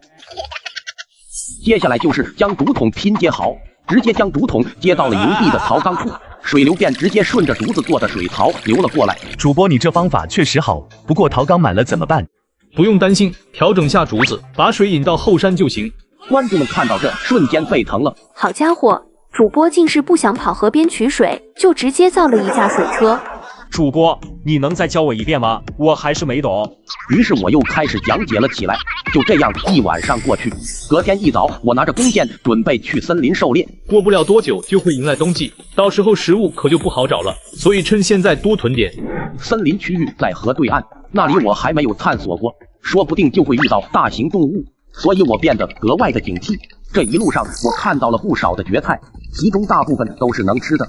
不过我并没有采摘，因为前方的草地上竟出现了鹿群。这么多鹿，看来主播过冬的食物不愁了。今晚又可以换新口味了。我小心翼翼地朝鹿群靠近，然后果断抬弓瞄准，一击命中。忽然，一只大鸟也扑到了一只鹿，观众顿时懵了。主播，你啥时候养的鹰啊？还帮你捕猎吗？我摇了摇头道：这不是鹰，是金雕。金雕经常是2只一起联合捕猎，我们只看到1只，这附近应该还有1只。那主播能捉住它吗？我被这话吓一跳。你在开玩笑吧？金雕可是食物链中顶尖的猛禽了，就连狮子、老虎这些动物都拿它没办法。好在它还没有盯上我刚刚狩猎的鹿。金雕这么厉害，那主播你现在不会有危险吧？我笑了笑，我可是拥有专家级狩猎技能的，要是这只雕敢碰我的猎物，那就别怪我了。不会，我有弓箭在手，大家放心。就在这时，又迎来一群不速之客，而且盯上了我的那头鹿。观众们又是一惊，主播运气太差了吧？这群是野狼吗？不是，这是柴狗，比狼群更难缠。此时导播间内，白林鹿担忧地说道：德爷，落雪选手现在很危险，要不要让人过去帮帮他？蔡坤插嘴道：不用，落雪自己都没打电话，我们急什么？再说落雪有那么多厉害的技巧，说不定他自己就有办法解决呢。德爷无奈地点头道：先看看落雪要不要打电话退出吧。听到这话，蔡坤内心狂喜。落雪，我看你现在怎么办？荒野求生第33天，我的猎物被金雕和柴狗盯上，而主持人蔡坤却内心狂喜。落雪选手，看来你的猎物要被柴狗拿去了。就是啊，主播你别怕啊，再不上你的猎物就要没了。我看落雪选手还是赶紧跑吧，回去采点野菜吃，将就下。我并不想理会蔡坤，而是解释道：你们别小看柴狗，柴可是很强的犬科动物，体型虽小于狼，但战斗力却高于狼。观众们纷纷表示怀疑，主播你是不是忽悠我们呢？柴狗怎么强了？柴狗之所以强，是因为它们比狼群团结，就好比2个狼群碰面可能会发生争斗，而柴狗就不会，则是合作捕猎。对了，它们还有个外号叫做钢厂主任。观众们顿时一惊，好家伙，这柴狗就是人海战术呗，而且还不讲武德。那主播岂不是有点危险了？我微微一笑，我可是拥有专家级攀爬技能的，只要爬上树，柴狗就没什么威胁了。看来落雪选手很有自信啊，那你倒是赶紧动手啊！不急，金雕也不是好惹的，我们先看看情况。原来主播想要坐收渔翁之利啊，不过我喜欢。主播好策略，这苹果14不得不刷了。你咋回事？主播左下角早更新到苹果15了，这么快就更新了？我这台才刚领啊！不得紧跟节奏吗？厂商在左下角放了8000台苹果15和 iPad Pro 做专属福利，看到视频的都能优先领。能抢着吗？就8000台。这批只有我这有，不就好抢了？而且这次降低了门槛，上线就能看见领取界面，我看好多粉丝也领到了。算了，华为才是遥遥领先。巧了，左下角为支持国货，又加码不限量华为 Mate 60配套送，都1TB 顶配机。谁都能领吗？这么好的福利，只有从我左下角下载进入才能领。记得装备上古神剑自带剑气，剑剑蜻蜓，一天直升300级，完成任务苹果华为秒发货。马上去。此时2只柴狗正朝金雕扑去，金雕连忙躲闪，驱赶走金雕，柴狗便想将鹿给拖走。可随着金雕叫声响起，另一只金雕突然出现，将那2只柴狗抓起，重重的摔在了地上。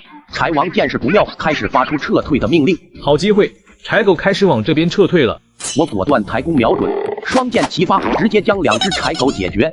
柴王顿时懵了，这草丛竟然还有个老六，我服了。这3只柴狗迅速撤离，我开心的朝柴狗走去。嘿嘿，看来又多了2只猎物。此时观众们瞬间沸腾了，真是渔翁得利啊！主播厉害了，连天上的2只金雕都不敢落下了。你当我家了，落下去接冷箭吗？主播这是双剑定乾坤啊！我笑着摇摇头道：“之前那只鹿已经被雕吃过了，那只就送他们吧，我带1只鹿和2只柴回去就行了。”然后我就悠哉悠哉地返回了木屋。我用斧头将肉全部切成小块，腌制在槽缸中。收拾完一切，就开始吃晚餐了。吃饱后，我对着观众说道：“今天收获还算不错，不过这些食物还不够我过冬。”于是我就拿出之前获得的麻线，开始制作渔网。主播竟然连编织渔网也会。有了渔网，主播你不会还打算造木筏出来吧？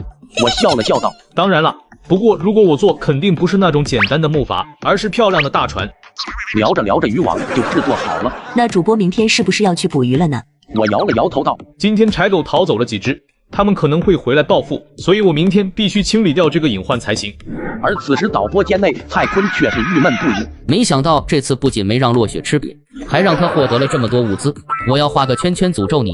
荒野求生第34天，我在森林寻找昨天的柴狗群，却被主持人蔡坤疯狂嘲讽。一个人还敢和柴群正面刚，真是不自量力。可下一秒我就使出专家级狩猎技能和格斗技能，将柴群全部解决了。观众们瞬间沸腾。主播666，这波操作我给满分。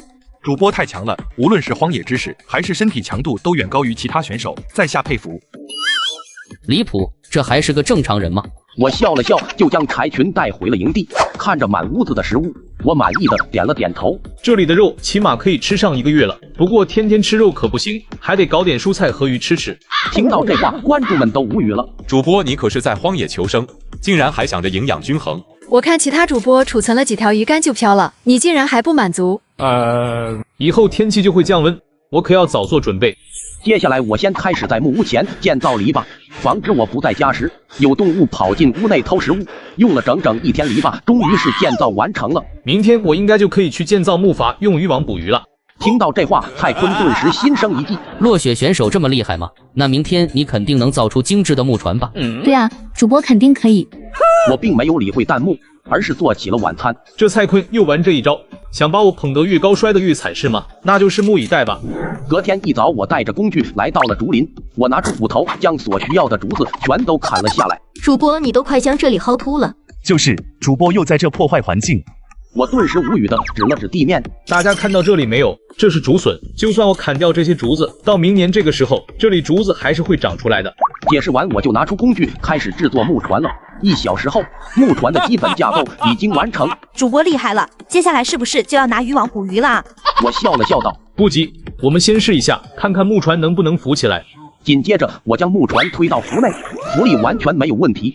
经过测试，这条船最少能承重400公斤以上。毫不夸张的讲，就算将1头马放在上面，船都不会沉。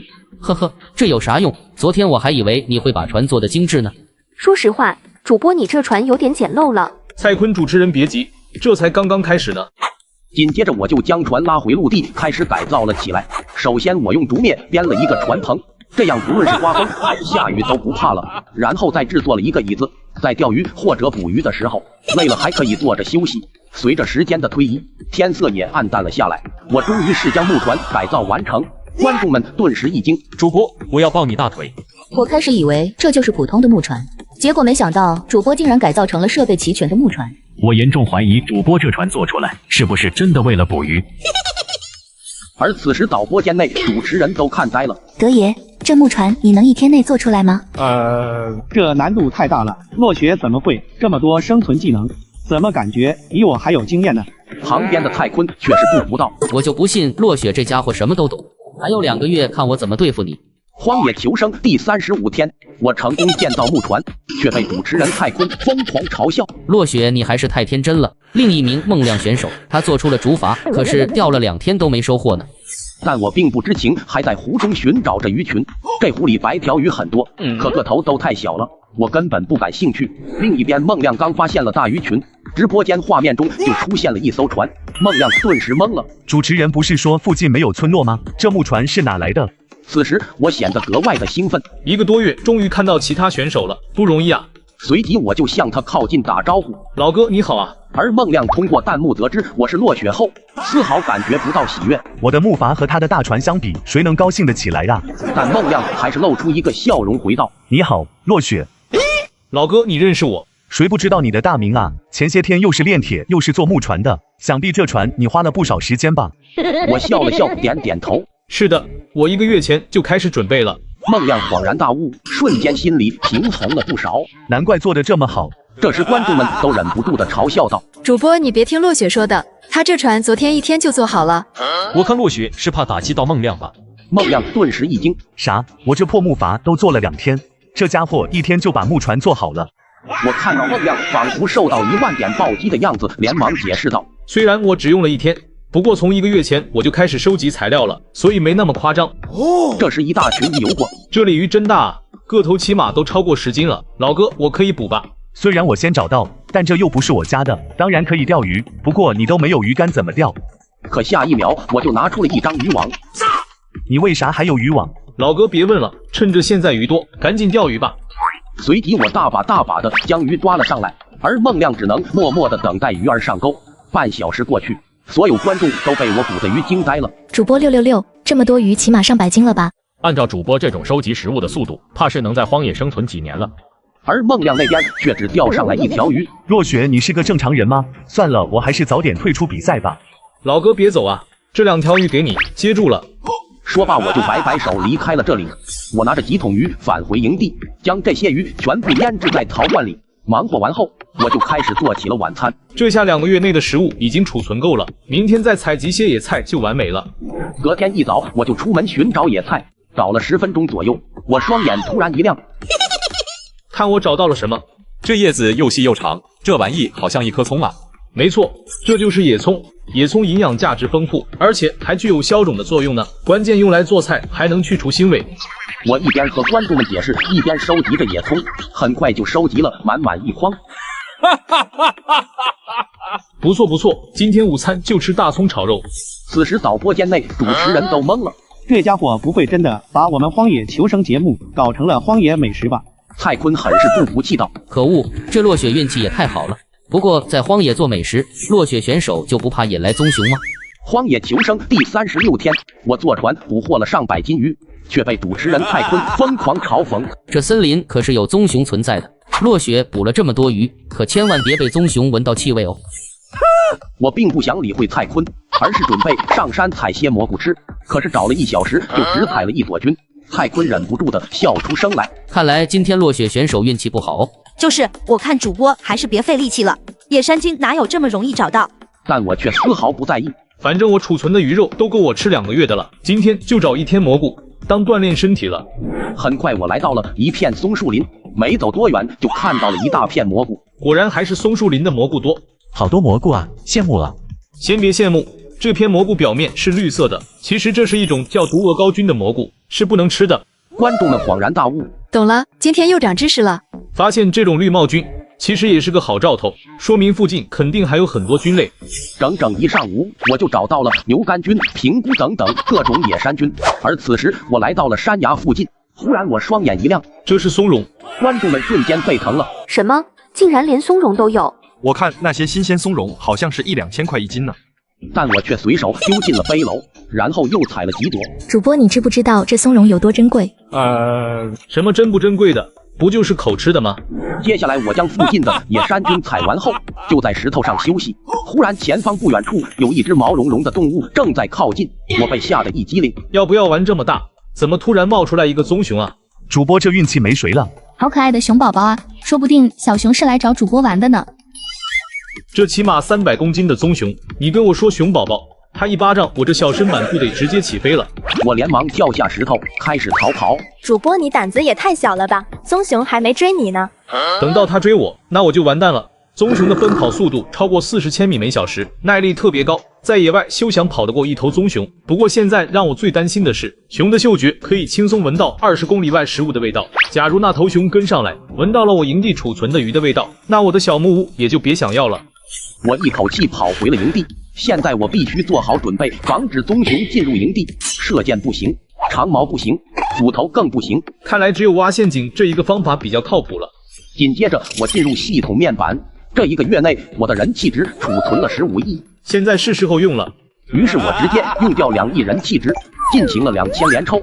这次获得了25点属性点和8个专家级升级卷轴，以及大师级驯服技能。系统这个驯服技能有啥用？驯服技能可以向动物传递威慑、友善等多种情感，获得动物的认可。难道说我要成为这片区域的霸主了吗？接下来我岂不是要拥有一头熊当坐骑了？此时导播间内主持人们却是一脸疑惑。德爷，这落雪在这傻笑啥？我也不知道，难道他有办法对付棕熊了吗？不可能，就他一个人还想和熊斗，简直不自量力。我看他傻笑8成是想退出比赛了。荒野求生第37天，我竟然遇到了棕熊，而主持人蔡坤却内心狂喜。在野外遇到棕熊，看来你这小子要退赛了。白林路德连忙拿起电话提醒工作人员，随时做好救援准备。但我并不慌，还沉浸在获得大师级驯服技能的喜悦中。这时系统却提醒道，驯服技能是需要在战胜对方的前提下，并且还需要投喂食物等方式才能让猛兽真正臣服。我顿时无语了，我要是能打赢棕熊，那还需要驯服干嘛？看来只能靠自己了。于是我拿起锄头开始挖了起来。主播，你要干什么？我笑了笑道，我准备挖个陷阱。陷阱？难道主播是为了对付那头棕熊？主播是不是太小心了？难道那头熊还会找到这里来吗？对呀，棕熊出没的地方到木屋，起码有10公里路程吧。我摇了摇头道，棕熊都是靠鼻子追踪气味的，在它缺乏食物的情况下，就算是20公里，它们都会追过来。观众们恍然大悟，原来如此，主播木屋储存了大量的鱼肉，说不定棕熊早就闻到气味了。没错，所以我必须提前做一些准备措施了。另一边导播间内，白林路焦急地问道，德爷，在野外如果碰到了棕熊该怎么办？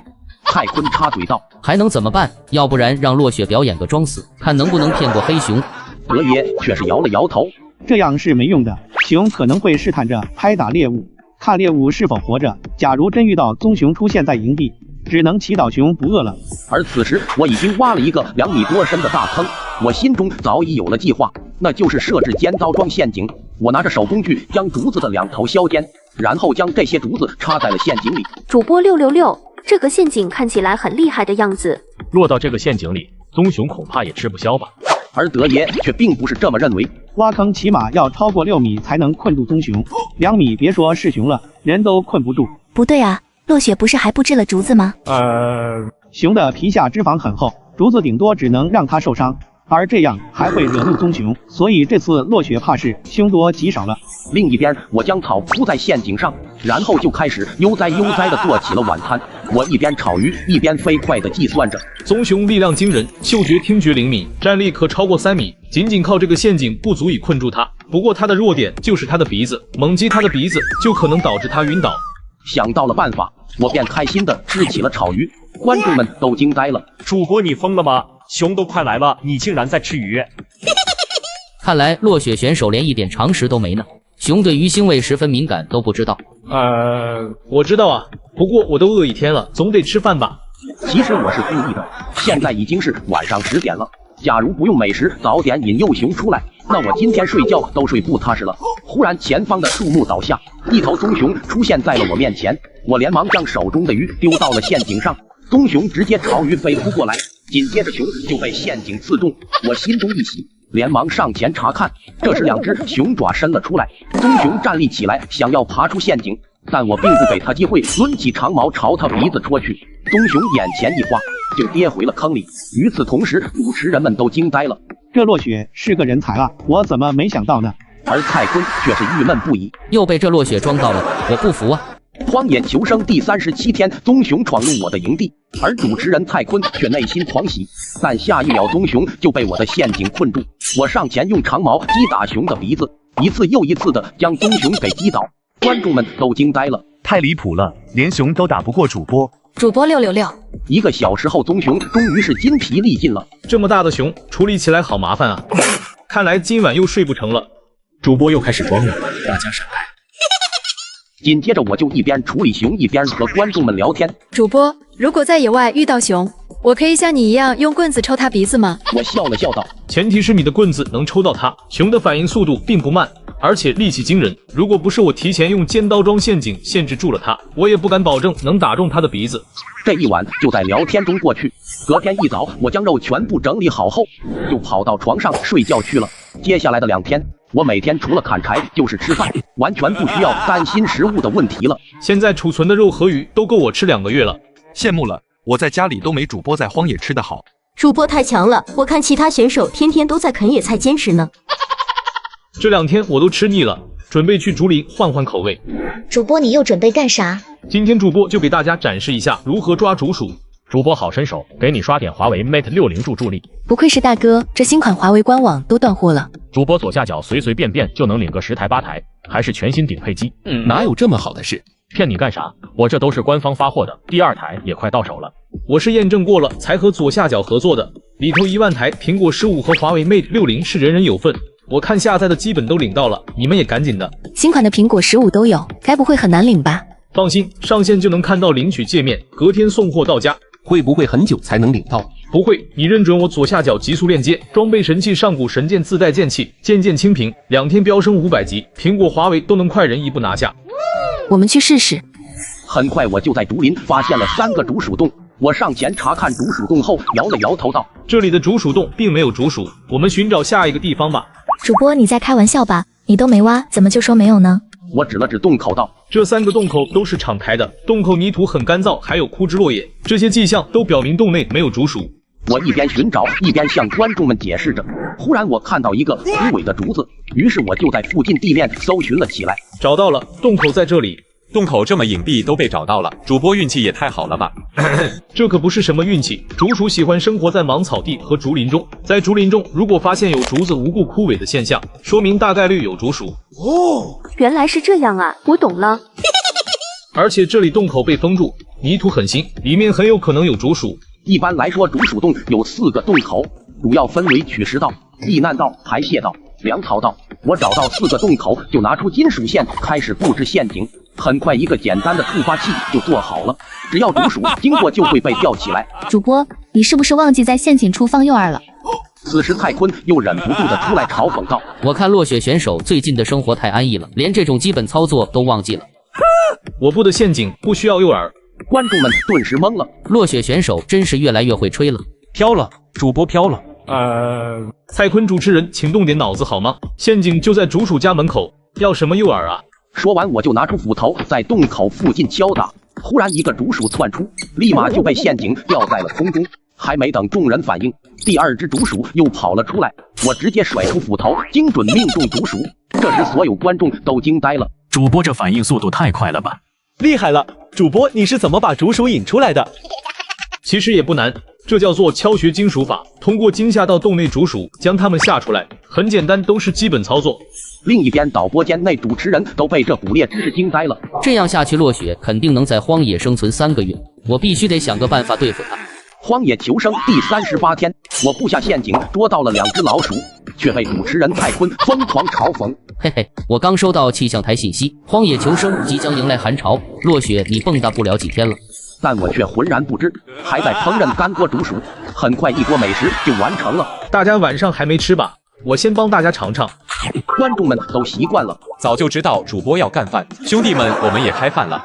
接下来的半个月里，参赛选手从6人淘汰成了3人，同时主持人们也收到了气象台的信息，明天即将迎来寒流，据专家预计温度会降到-10度。听到这消息，蔡坤内心狂喜。看来咱们节目也差不多该结束了。哎，有点可惜了，希望选手们能够坚持住吧。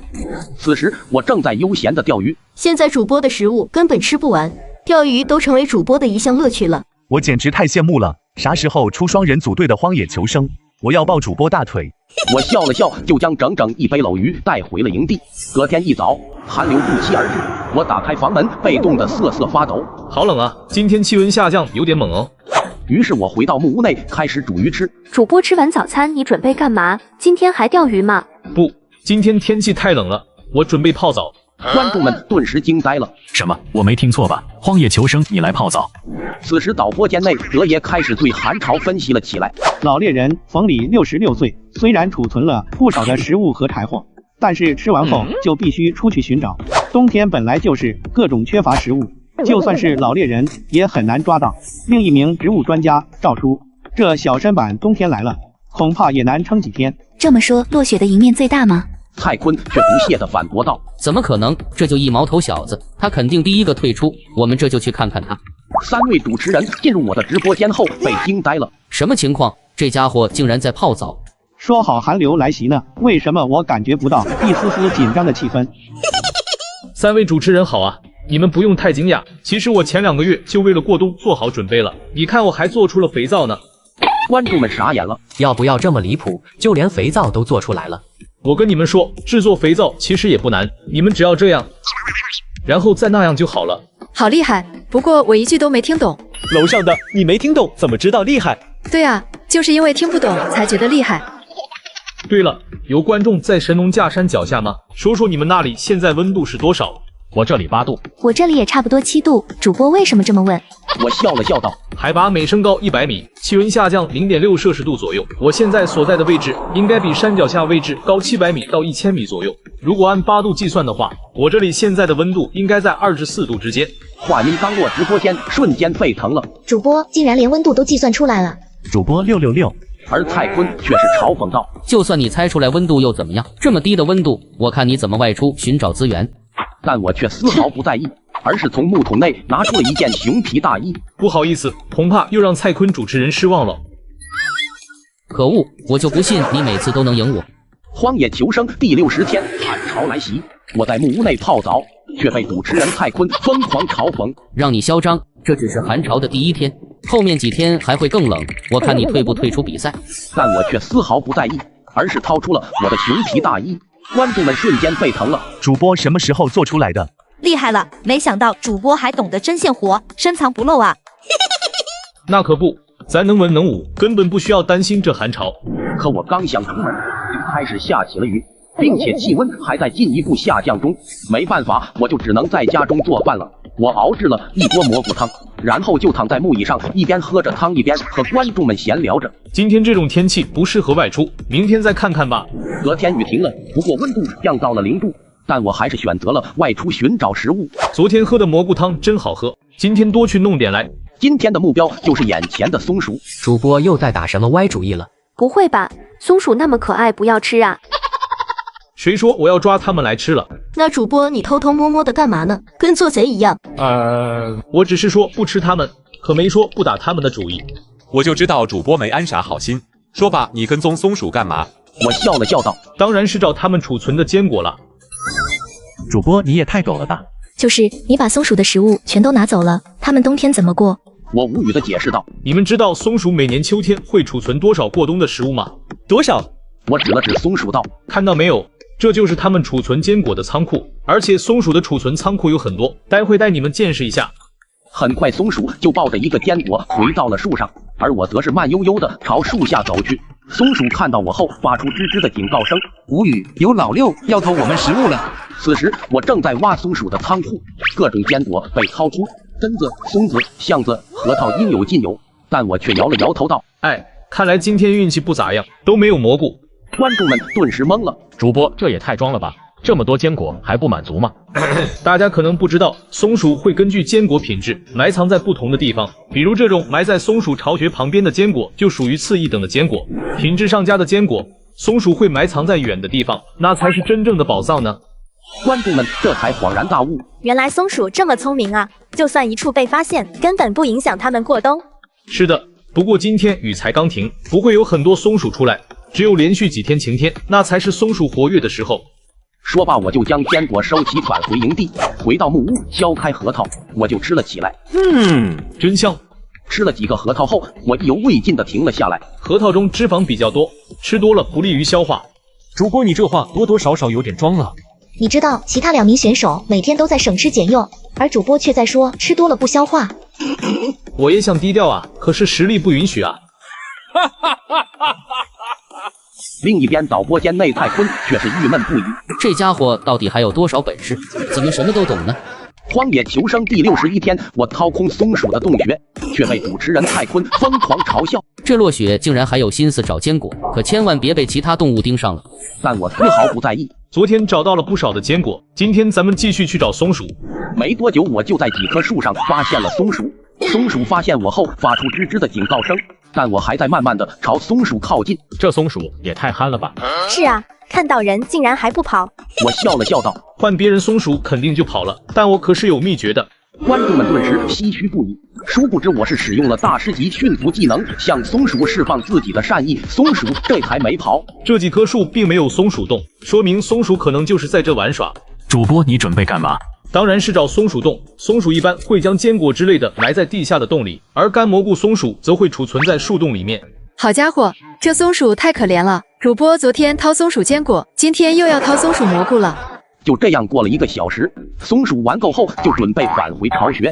它们在树上不断的跳跃着，观众们顿时懵了。松鼠弹跳能力这么好吗？太厉害了吧！这有啥大惊小怪的？这不是基本操作吗？基本操作？主播你在和我开玩笑吧？我笑了笑解释道：“其实秘密就在它们的尾巴上。松鼠跳跃的时候会把尾巴挺直，从而增加它们滞空的时间。别说这点距离了，就算10几米都不成问题。”观众们顿时震惊不已，这也太神奇了！我也想要这样一条魔法尾巴。在闲聊中，松鼠已经回到了巢穴里面，而我却被这大树的高度吓一跳。这时蔡坤主持人忍不住的嘲讽道：“落雪选手恐怕高兴得太早了吧？这树起码有10几米，你难道能飞上去不成？”太搞笑了！主播一路跟着松鼠到这里，结果才发现自己根本上不去。我可是拥有专家级攀爬技能的，上树岂不是简简单单？说完，我就抱着大树，手脚并用，飞速朝松鼠洞爬去。仅仅1分钟就爬到了10米，蔡坤都傻眼了。这家伙是猴子变的吧？主播666，人猿泰山也不过如此了吧？我笑了笑，就开始掏松鼠洞了。这树上有不少的巢穴，各种干蘑菇通通收入我的背篓内。主播都装了半篓蘑菇了，还要拿多少啊？主播，求求你留给松鼠宝宝一点吃的吧。同一时间，导播间内德爷收到了选手的退出提醒。很遗憾，植物专家赵叔被狼群包围，被迫选择了退出比赛。荒野求生第61天，剩余选手2人。我得知这一消息时，已经收集了满满一大筐蘑菇。这女生有点厉害哦，竟然坚持到了61天。主播，你紧张吗？只剩下你和冯里选手了哦。我顿时有点无语，这有啥紧张的？我木屋里还储存着300斤鱼肉呢，而且还有干果小零食吃，简直不要太悠闲了。此时，另一个直播间老猎人冯里也是微微一愣，这么快就只剩下2个人了吗？那么接下来就看看是我宝刀未老，还是你这个后浪更胜一筹吧。与此同时，导播间内蔡坤正在为冯里加油。冯里老爷子加油，我相信你，咱要让落雪知道人外有人，天外有天。荒野求生第62天，我的食物竟被松鼠偷了，而主持人蔡坤却内心狂喜，万万没想到落雪也有吃亏的一天。嘿嘿，我这波回手掏可还行。隔天一早，我顿时懵了，什么情况？我昨晚炒的松子呢？主播昨晚睡着后，松鼠过来拿走了。太搞笑了，主播在狼和熊那都没吃亏，竟然被松鼠欺负了。算了，今天心情好，我不跟松鼠计较，早上先炒点榛子吃吧。我将榛子放入锅里，就开始翻炒起来。刚炒熟榛子，篱笆前竟出现了2只松鼠，我顿时一惊，这2个小家伙还在我家吃上瘾了。小松鼠要遭殃了。记得之前几只偷肉的野猫吗？就因为偷了一口吃的，就被主播追了半个山头。我估计这2只松鼠全都跑不掉了。而我却笑了笑，准备实验自己的驯服技能。我是好人，松鼠别怕。我没说几句，没想到松鼠竟就朝我走来。你们想吃可以，不过吃了我的食物，那就是我的松鼠了。观众们被这情景惊呆了。小松鼠，千万别上主播的当啊！别担心，我觉得小松鼠听不懂落雪的话。可下一秒，这2只松鼠竟然点了点头。这一刻，所有人都懵了。我这哪是在看荒野生存节目，竟然还和动物交流上了。我笑了笑，将榛子拿给了松鼠吃。这波空手套白狼可还行，用昨天在他们那拿的食物换来了2只宠物小松鼠。这波操作666，刷个国货之光 Mate 60。华为 Mate 60，听说排队都买不到，你说刷就刷啊？主播左下角多的是我领的苹果15 Pro Max 刚发货。尊嘟假嘟，这么好，不会是连环套吧？我验证过了，上线就能看到领取界面，里头的苹果15 Pro Max 和华为 Mate 60 Pro 都是1万份打底的，你们也去领台呗。我这手速怕是抢不过别人。放心，链接在就有库存，而且我特意申请了不限量 iPad Pro 做保底福利，保证下载的人都能领。要拉人助力吗？不用，但只有从我左下角下载进入才行。休息放一旁挂挂机，苹果华为第2天包邮到家。马上去。接下来我就在屋内搭个窝，给这2个小家伙睡觉用。忙活完后，我就开始训练松鼠。大辉，你去拿一块腊肉过来；小辉，你去拿一个板栗过来。听到这话，泰坤忍不住的笑了出来。训练松鼠，还给松鼠起名字，落雪选手不会是疯了吧？我怀疑主播可能一个人待久了，节目组赶紧给他找个医生看看。可没多久，2只松鼠竟真的拿来了腊肉和板栗，观众们全都傻眼了。我的天，这主播究竟是怎么做到的？小丑竟是我自己，主播666，我服了。大师级驯服技能果然牛。接下来5天里，我都不需要动，直接吩咐松鼠给我拿干果就好了，日子过得十分的惬意。直到第6天，一场大雪下了下来，我对2只松鼠说道：“你们待在屋子里，饿了自己吃，我出去一趟。”这次我出门是因为水车罢工了，走到河边，发现水车已经被冻住了，看来以后又只能挑水回去了。此时导播间内德爷正在分析着选手。老猎人冯里的食物只剩下1/3了，不出意外，这个星期内食物就被吃光。那落雪还有多少？还剩下很多，起码是冯里的6倍。蔡坤顿时一惊，我看他每天大鱼大肉，怎么可能还有这么多？其实这很正常。落雪开局不仅捕获了狼群，后面这小子又捕了1船的鱼，最后他竟然还干掉了一头300公斤的熊。听完德爷的分析，泰坤差点晕了过去。落雪竟然还有这么多食物，冯里老爷子给点力啊，打败落雪。荒野求生第68天，老猎人冯里布置了10个陷阱与我一较高下，而主持人泰坤却内心狂喜。冯里可是66岁的老猎人，落雪这次肯定得输了，但我却不以为意。我现在拥有的鱼肉这么多，为啥要和冯里较量？还不如好好的躺在屋内睡大觉呢。快闪开！主播又开始装起来了。主播，我看冯里选手今天布置陷阱都没有放诱饵呢。对啊，而且冯里明明发现了兔子的洞穴，却把陷阱布置在远离洞穴的地方。主播能和我们说说有什么讲究吗？我顿时无语了。这些你不应该问冯里老爷子吗？老爷子一口一个很简单，搞得我们都不好意思问他了。那行吧，那我现在出门挖冬笋，顺便布置陷阱的时候再和你们讲吧。观众们瞬间沸腾了，主播也要去布置陷阱了，太棒了！刺激！主播这是被冯老爷子激起了战斗欲望，准备来一场荒野比赛了吗？我只是出门顺便布置陷阱而已。然后我就背起背篓朝竹林走去，在路途中我忽然看到了一只野鸡。主播运气咋这么好啊？主播傻笑啥？赶紧抓住它！我回过神来，立马追了上去，仅追了10分钟，野鸡就跑不动了，一头扎进了雪堆里面。观众们顿时就被逗乐了，太逗了！这野鸡是什么操作？不会以为把头藏起来，主播就找不到了吧？我只要把头藏得够深，就没有人能发现我。聪明，这野鸡是个大聪明。我走上前去，一把将鸡绑了起来，扔进了背篓内。主播，野鸡一般不都会飞吗？它怎么不飞呢？我边走边解释道，在其他季节追捕野鸡，很有可能就会把它们惊飞，但冬天不一样，野鸡常常会冻得受不了，所以很难飞得起来。说着说着，我就发现了动物的足迹，随即就在附近布下了陷阱。同一时间，老猎人冯里竟然已经捕获到了3只兔子和2只野鸡，主持人们都被惊呆了。之前还担心冯里老爷子食物吃的差不多了呢，看来是我多虑了。老爷子厉害了，出门一趟就能吃上1星期啊！姜还是老的辣啊，老爷子加油，打败落雪。另一边，我正在布置第4个陷阱。落雪，你也不行啊，冯老爷子都已经捕到5只猎物了呢。蔡坤，你别在这里酸了，主播你也抓5只猎物给他们瞧瞧。我可没说，我只带了5根金属线，顶多也就布置5个陷阱，好吧？也不想和老爷子比赛啥的。主播，你要相信自己。不过现在是不是可以和我们解密一下冯李老爷子布置陷阱的奥秘了？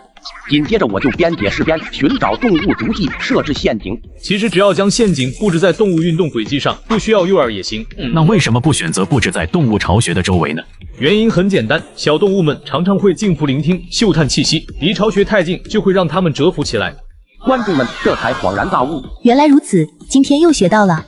很快陷阱就被我布置好了，接下来我就来到竹林，用锄头挖了一背篓冬笋，带回了营地。今天给大家做冬笋炒鸡吃。此时导播间内，主持人蔡坤却郁闷不已，这家伙怎么天天吃大餐？我要画个圈圈诅咒你！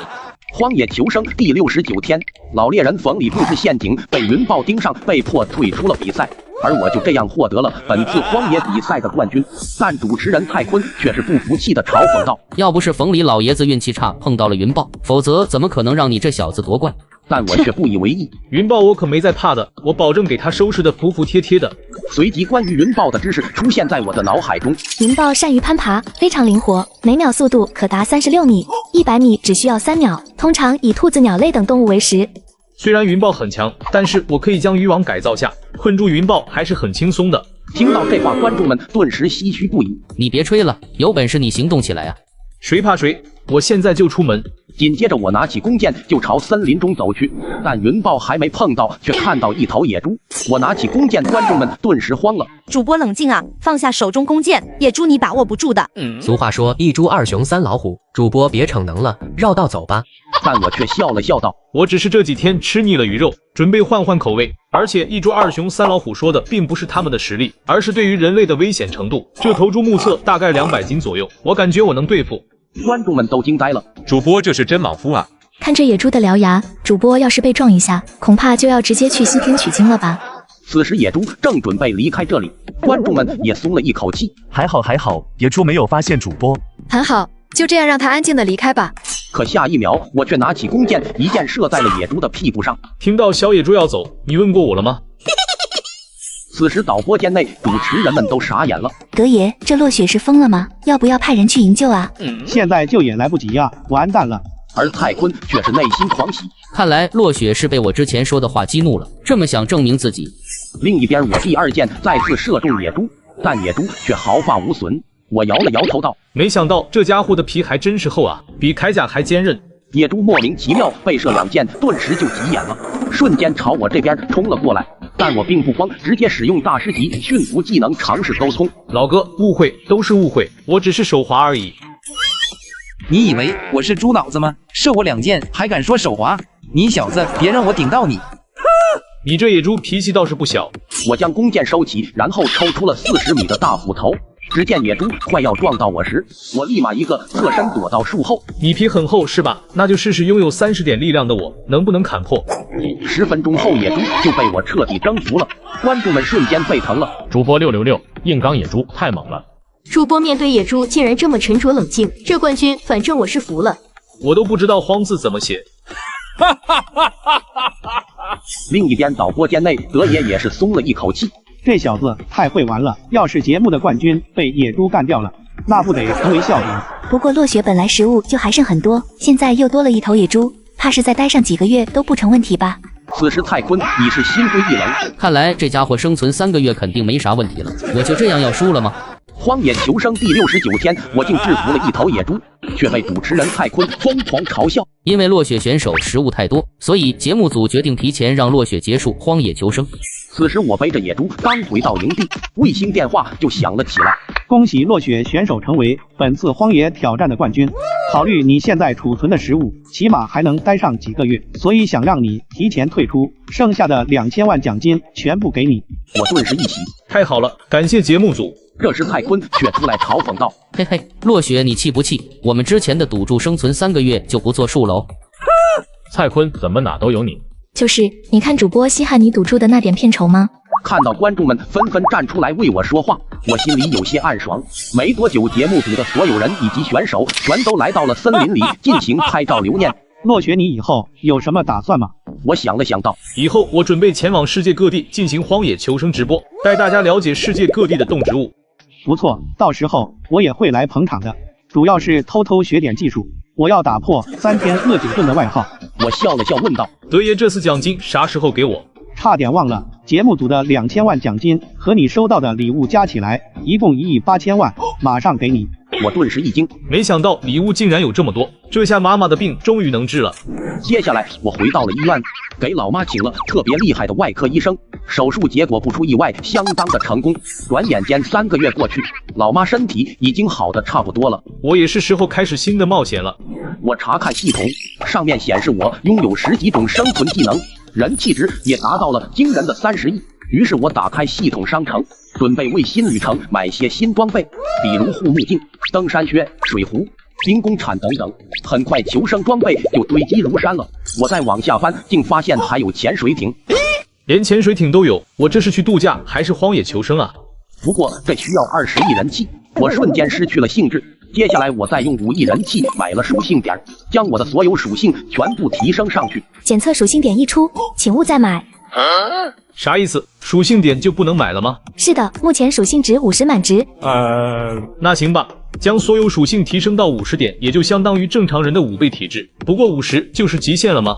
不是的，每解锁或提升5个技能，属性点上限加10。我顿时一喜，直接再用5亿把我的10个技能全部升级到了大师级。忽然系统界面出现了一道金光，恭喜获得10个大师级生存技能，新物品神级技能开放。我点开技能介绍，兑换竟然需要5亿人气值，不过升级后可以选择激活一个天赋能力。5亿人气值好像也不贵，我该升级哪个呢？提醒天赋技能抽奖开启。你这破系统还想坑我？上过你一次当，难道我还能再被你骗？免费赠送抽奖次数1次。当我没说，我抽。恭喜宿主抽到1级沙漠骆驼血统天赋，天赋效果耐力增加20%，汗液流失速度减缓20%，持续时间24小时，冷却时间240小时。不错不错，新的冒险那就去塔克拉玛干沙漠吧。荒野求生第1站，我选择去沙漠，却被主持人蔡坤疯狂嘲讽。你这小子还敢去沙漠？我这次在国外找了个求生专家凯恩去找你挑战，我看你如何应对。此时我已经找好了无人机摄影师帮助我在荒野直播，确定好后，我便通知观众们3天后我将去塔克拉玛干沙漠。观众们瞬间沸腾了。3个月了，我还以为主播不打算继续探险了呢。好家伙，主播这次竟然去沙漠，好刺激哦！这时明星白灵露竟也来到我直播间说道，落雪，上次荒野生存你表现得很精彩，我都成为你迷妹了，我能不能和你一起去呢？我笑了笑道，当然可以，明天你来我这边，我们一起去。说完我就关掉了直播。有了明星白灵露一起，那肯定会给我带来不少观众吧。转眼3天过去，我们3人来到了沙漠边缘的酒店处。接下来你们2个就在这里住下吧，我独自前往沙漠。好的，那你自己小心哦。这时突然有一架直升机出现，下来了2名外国人。你应该就是落雪吧？没想到竟然是个毛头小子。你是谁？有什么事吗？听说你要在塔克拉玛干沙漠进行求生直播，敢不敢和我比比谁能更快走出沙漠？我笑了笑道，你确定要和我比吗？建议你先看看我选择的求生地点。凯恩冷哼一声道，不就是沙漠吗？可当我拿出地图圈出求生地点时，凯恩顿时傻眼了。你这是个愣头青吧？竟然选择沙漠中心地带，万一出意外，搜救队都救不了啊！佩服主播的勇气，刷个华为 Mate 60 Pro 给主播助助力。不愧是大哥，这华为 Mate 60 Pro 抢都抢不到。谁说抢不到的？左下角只要登录，上线激活专属 AI 女仆，帮你自动挂机升级，轻松领到厂家准备的顶配5000台华为 Mate 60 Pro 和苹果15 Pro Max。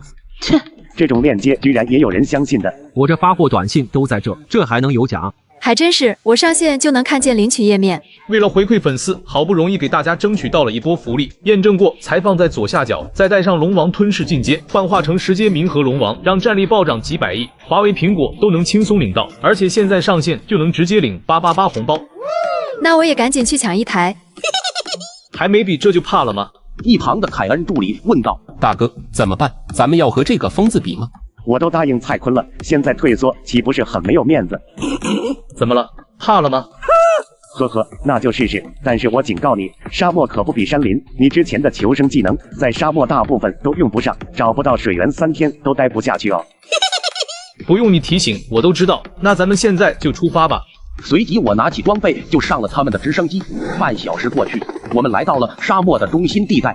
我与凯恩分开后，便从背包内拿出了无人机，开启了直播。大家好，我是落雪，好久不见啊！这次荒野求生的地点是塔克拉玛干沙漠，接下来我会向大家展示如何在沙漠中逃出升天。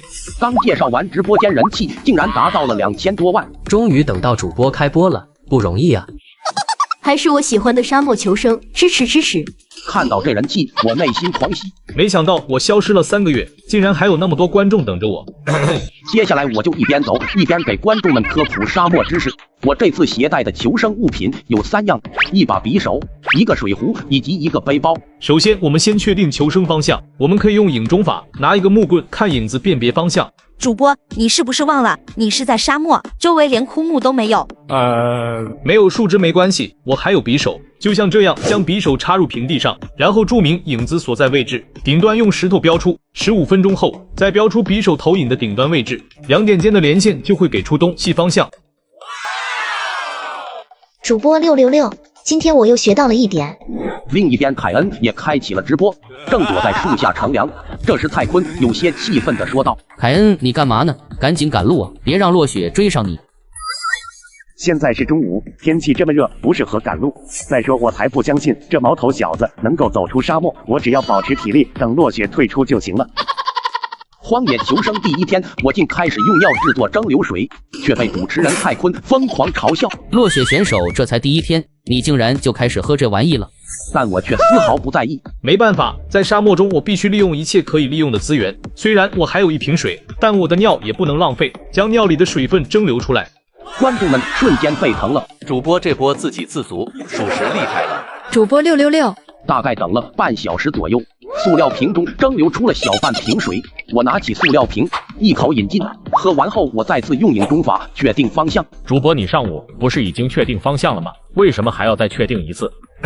相信大家都听说过，沙漠中偶尔会出现海市蜃楼的景象。实际上，不仅是你的眼睛会欺骗你，你的其他感官同样也会欺骗你。在沙漠中，人是很难走直线的，因为没有参照物，人的左右脚力量是有差别的，所以走的方向就会发生偏移。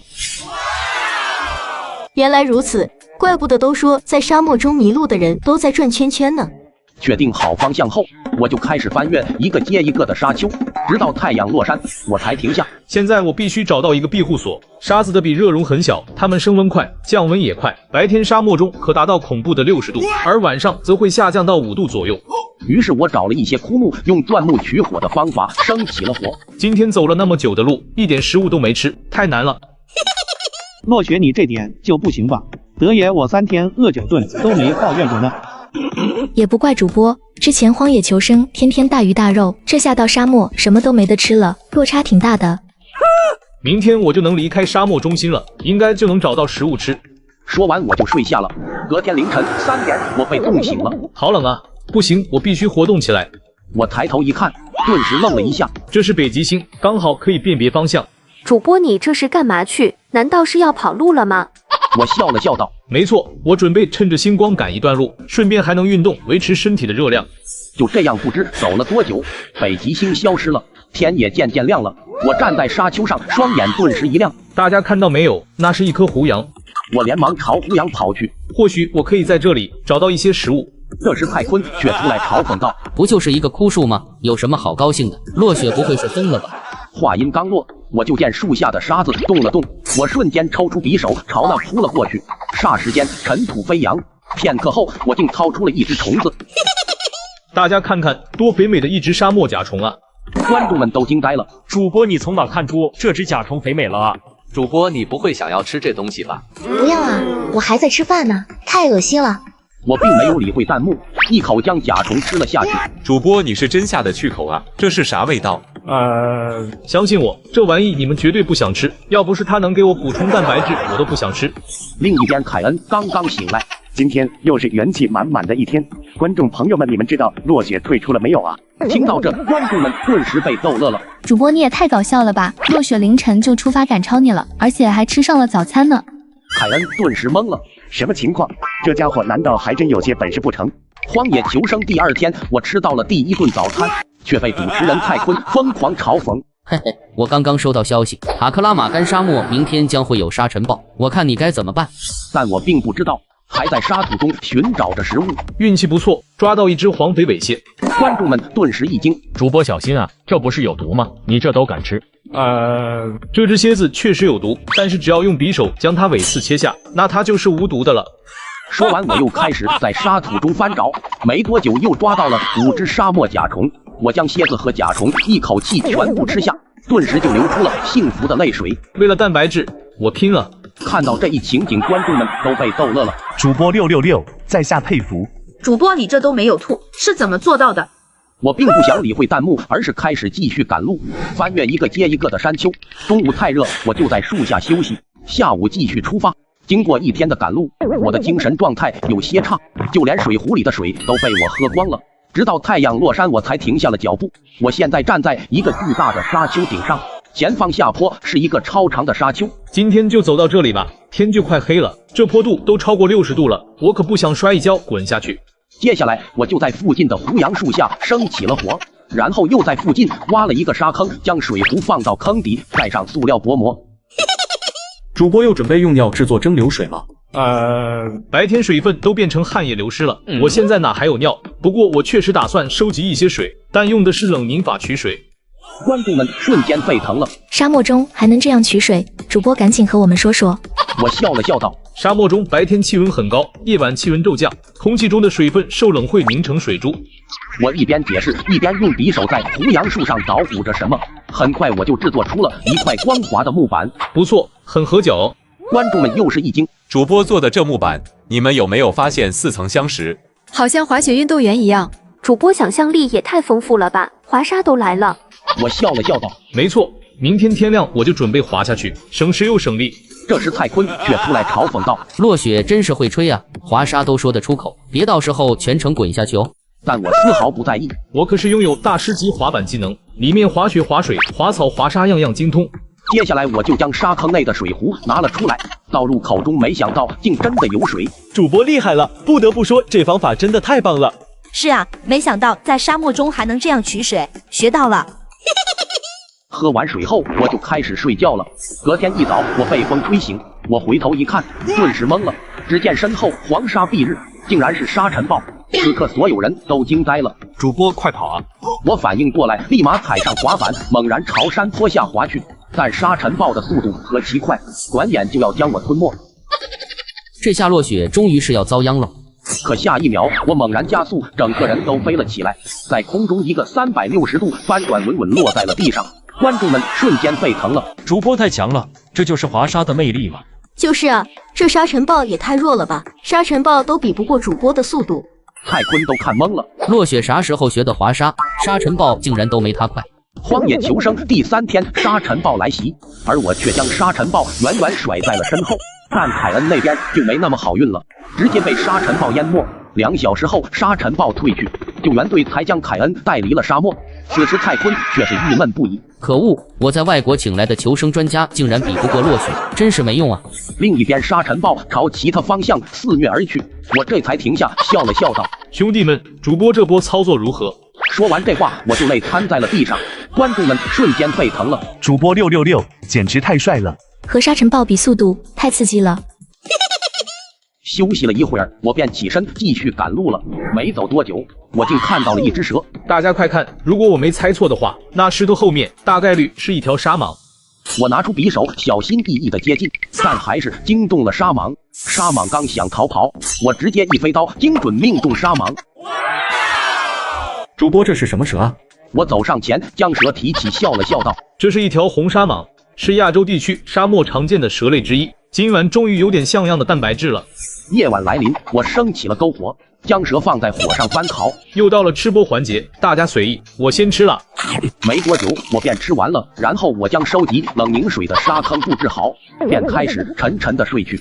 隔天一早，我拿起水壶，喝了几大口，我便一边赶路一边给观众们科普荒野知识。相信大家都听说过绿洲的故事，不过我提醒大家，在沙漠中千万别把希望寄托在寻找绿洲上。每年都有在沙漠迷路的游客，就是因为有这念头，从而被沙漠盛景误导，白白浪费体力。可当我刚说完，竟然就看到前方有一处小水洼。兄弟们，这下我的水壶可以装满了，说不定还能洗个脸。说罢，我连忙朝小水洼跑去，突然身体一沉，我顿时懵了。主播咋回事？不会是沙漠中看到了水，激动的不会走路了吧？等等，主播脸色好像不对，主播脚下的沙子里好像有水。而此时我的双脚都陷进了沙子之中。塔克拉玛干沙漠也太危险了吧！没有一点预兆，我就陷入了流沙之中。看到这一情景，观众们也都慌了。主播完蛋了！听说人一旦陷入流沙，就会越陷越深，没有外力帮助，基本无法自救。落雪，你坚持住，我现在帮你联系搜救队，你稳住啊！此时蔡坤却出来嘲讽道：“没想到落雪还会有用到救援队的时候，看来你也没那么厉害吗？”但我却丝毫不慌，恐怕要让蔡坤主持人失望了。下面我就给大家展示如何从流沙中脱困。我将背包上的滑板拿下，然后将滑板平放在流沙表面，身体缓缓前倾，铺在滑板上。大家切记，如果陷入流沙，千万不要惊慌，也不要使劲挣扎，而是像我这样借助上身的力量，让脚慢慢的浮起来。仅10分钟，我竟然就将腿从泥沙中脱离了出来。我趴在滑板上，一点一点的向前进。等到我成功脱险后，所有的观众齐声欢呼：“出来了！主播终于出来了！主播成功了，简直太棒了！”蔡坤顿时懵了，陷入流沙都能出来，这也太离谱了吧！荒野求生第4天，我在沙漠中找到了水源，却被主持人蔡坤疯狂嘲笑。嘿嘿，我请专家分析过了，这片区域的水大概率是不能喝的哦。但我并不知道，蹲下身子直接喝了一大口，可下一秒我却吐了出来。这水又苦又咸，竟然是盐碱水，你敢信？观众们顿时都乐了。主播太逗了，冒着陷入流沙的危险过来取水，结果发现水不能喝。心疼主播1秒，大不了继续喝用尿蒸流出来的水。主播盐碱水是什么？盐碱水其中含有许多对人体有害的矿物质，喝了不仅会导致身体脱水，还会引起呕吐、腹胀等问题。此时蔡坤忍不住的出来嘲讽道：“落雪，这下你白忙活了吧？我看你还怎么装？”谁说我白忙活了？我还有另外一种取水的办法。说罢，我就拿着一个树枝，在附近的芦苇处开始挖地。沙漠中有芦苇生长的地方，下方1到5米深，肯定有地下水。没多久，我竟真挖到了湿润的泥土。继续挖到1.5米深度的位置，我看到了有水正在慢慢渗出。我俯身喝了一口，点头道：“泥沙能过滤水中大部分杂质，这水没有咸苦味，是纯净的地下水了。”主播666，厉害了，今天又学到了一点。我笑了笑道：“水源解决了，接下来我准备设置几个陷阱来捕捉猎物。”主播，你确定附近有动物吗？不会都是些甲虫吧？这肯定有啊，比如沙狐、沙狼、沙鼠等等，只要抓到一只大的，起码能吃3、4天呢。于是我用1块石头、1根木棍以及1只沙虫制作成了简易的落石陷阱。只要有动物想要拿走这只虫子，就会触动这根树枝，被石头压住。主播，你啥时候换了新手机？这是我最近在转转买了台2手 iPhone 13，比新机便宜了2000多。他们家不仅手机便宜，2手电脑性价比也很高。我买的小新 Air 15才1900，比新机便宜了2000多，轻薄便携，用起来跟新的没区别。而且转转是个专业2手平台，售后也很靠谱，买回来可以先试用7天，不满意直接退。上面的平板也不错，真心推荐买大牌的2手，就上转转。就这样花费了半个小时，3个落石陷阱就布置完毕了。这3个陷阱是捕捉小型猎物的，接下来我准备再布置一个套索陷阱。首先挖出一个坑，将鞋带做个活套绑在树枝上，然后将抓到的沙溪放入坑内，当做诱饵就完美了。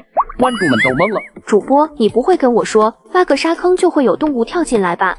我笑了笑，解释道：沙坑能引起喜欢刨坑挖洞的动物兴趣，能不能吸引到他们，明天就能见分晓了。布置4个陷阱，天也已经黑了。我回到地下水坑前，开始喝起了水。今晚的食物都用来当诱饵了，只能喝水充饥了。我感觉主播又在装了，但是我没有证据。就是在沙漠里，水是多么珍贵啊！不过主播，我还是喜欢你第1天喝尿的样子。我顿时无语了。你们是哪壶不开提哪壶啊？我和观众们聊着聊着就睡了过去。隔天一早，我就去查看落石陷阱。第1个陷阱触发，捉到了1只沙鼠。紧接着第2个、第3个竟全都抓到了沙鼠，观众们都惊呆了。主播太强了吧！沙漠设置陷阱都能百发百中。主播赶紧去看最后一个陷阱。于是我朝套索陷阱走去，突然我眼睛一亮，这竟然捉到了一只沙狐。这只沙狐应该有20斤重，起码能让我吃上3、4天了。此时泰坤已经懵了，落雪这运气太离谱了，这么多食物都够他走出沙漠了吧？荒野求生第5天，我在沙漠中竟吃起了大餐，却被主持人泰坤疯狂嘲讽。这次算你运气好，不过下次我会请来凯恩的师傅过来找你挑战。落雪你就等着瞧吧。而此时我正在大口大口的吃肉，简直太爽了！这些肉可以给我提供大量的蛋白质和能量，接下来我的赶路速度肯定可以提升不少了。此时许多观众羡慕不已，主播在沙漠里又有水又有食物，离谱啊！别人在沙漠求生，我看主播是来度假的。吃饱喝足后，我便收拾，继续赶路了。时间一晃，1天过去，而我也终于快走出了沙漠。第6天一早，直播间中传来了鸟叫声。啥情况？主播沙漠里还有鸟吗？难道是我幻听了？我笑了笑道：“大家没有幻听，这是白尾地鸭。”观众们顿时一惊，厉害啊！主播只是听声音就能知道是什么鸟。主播666，主播你是不是会授语啊？我顿时无语了。经验丰富的猎人对于各种动物的叫声都非常敏感，猜出啥动物这并不奇怪。不过我只是看到了白尾地鸭就在那里叫。观众们顿时傻眼了。主播你个老六，早发现了这只鸟也不说一声。接下来我就一边赶路，一边给观众们科普沙漠知识。沙漠中鸟类确实很少见，不过在沙漠边缘植被生长较多的地方，还是有一些鸟类的，比如走鹃、猫头鹰、沙云雀等等。说着说着，我忽然拿出匕首一甩，一条蛇径就从树上落下，观众们瞬间沸腾了。主播这眼睛怎么长的，连这条蛇都能发现？厉害了，这蛇隐藏的这么好，要是换成我，估计就危险了。在野外可是要时刻警惕周围的环境哦。今天又能补充蛋白质了。就这样一路走到了晚上，我便开始生火做饭了。大概明天我就能走出沙漠了。回想这1星期的求生之旅，过得实在称不上好啊。我吃过虫子，喝过尿液蒸发的水，与沙尘暴比速度，还被困在了流沙里。不过我都坚持了下来。希望大家以后遇到困难都不要轻言放弃。主播说得好，我差点泪目了。主播说的真好，不过我还是喜欢看主播吃苦头的样子。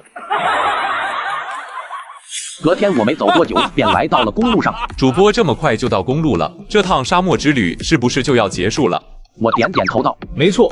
难道大家舍不得我吗？”观众们纷纷出来吐槽道：“太短了，根本看不过瘾，好吧？”就是我想看的骆驼都没看到呢，还有海市蜃楼也没见到。要不主播再来一趟，我怀念主播吃甲虫的样子了。大可不必，沙漠物资太少了。那主播下次直播准备去哪个地方？我想了想道：“这个暂时还没决定，不过我肯定会找动物多一点的地方，因为在沙漠连续饿几天肚子的感觉实在是太难受了。”观众们瞬间被逗乐了。主播上次荒野求生70天都没抱怨，没想到这次在沙漠7天就怕了，太搞笑了。这时后方竟有一只骆驼走了过来。小伙子在这里干啥呢？我顿时一喜。那个大爷，我不小心迷路了，您看能不能捎我一程？没问题，上来吧。我连忙跳了上去。嘿嘿，本次荒野之旅就到这结束了，我要坐着大爷的骆驼回去了。荒野求生第7天，我成功逃出沙漠，却被主持人泰坤疯狂嘲讽。下次荒野求生，我请来了凯恩的师傅李仁，我就不信还赢不了你。而此时我正坐着骆驼回到了酒店处，没想到凯恩却在这里等我。落雪，你下次求生地点准备去哪？怎么了？你还想比吗？这次沙尘暴没给你吓怕吗？我师傅准备和你比一比，你就说敢不敢吧。我笑了笑道：“当然没问题。”于是我拿出地图，选择求生地点：沼泽、冰原、火山还是荒原？这次让你们决定去哪个地方吧。那就荒原吧，输了可不要哭鼻子啊。呵呵，那就拭目以待，半个月后在澳洲荒原集合。目的达成，凯恩就离开了这里，而我则是召唤了西湖。这次沙漠求生7天，一共获得了5亿人气值，刚好可以兑换一个天赋。于是我浏览了一遍商城后，果断选择了危险感知天赋。危险感知增强宿主各项器官对危险的感知能力。不错不错，这天赋很适合澳洲荒原，在那里到处都充满危险，有着各种毒蛇、毒蜘蛛，还有鳄鱼。兑换危险感知肯定没错。转眼间半个月过去，我们如约来到了澳洲。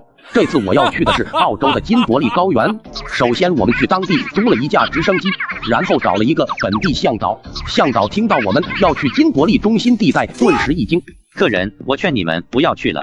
就在10天前，有人在横穿金伯利高原的公路上遇见了可怕的雷暴，简直太恐怖了。”我笑了笑道：“没事，你现在带我们去那中心地带就行。”那行吧，别怪我没提醒过你们哦。跟我过来坐直升机过去吧。2小时后，我们抵达了中心地带。我提前打开了直播，说道：“大家好，我已经抵达这次求生地点了。接下来，我将采用高空跳伞的方式落到这片土地。”主播666刚直播就是劲爆开头啊！刺激，主播快开始吧。于是我戴上护目镜就跳了下去。直升机到陆地的距离大概是3600米，随着俯冲速度越来越快，大约在900米高度时，我打开了降落伞，瞄准一处灌木稀少的草原，朝那降落。观众们瞬间沸腾了。主播这也太帅了吧！爱了爱了，看得我都想体验一次跳伞了。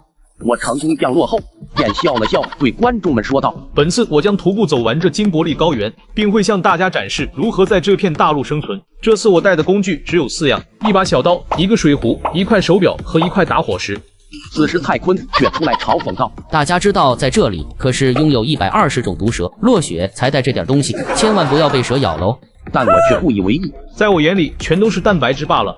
观众们都被我这话逗乐了。主播还得是你呀，换别人都怕遇到蛇，而主播却想着吃。好了，接下来我们就先确定方向，开始赶路吧。主播还是用影中法辨别方向吗？不是，这次我带了手表。现在教给你们一种新的方法辨别方向。我们现在在南半球，将手表12点对准太阳，时针和12点之间的平分方向就是北方，反之就是南方。主播懂得好多啊，今天又学到了。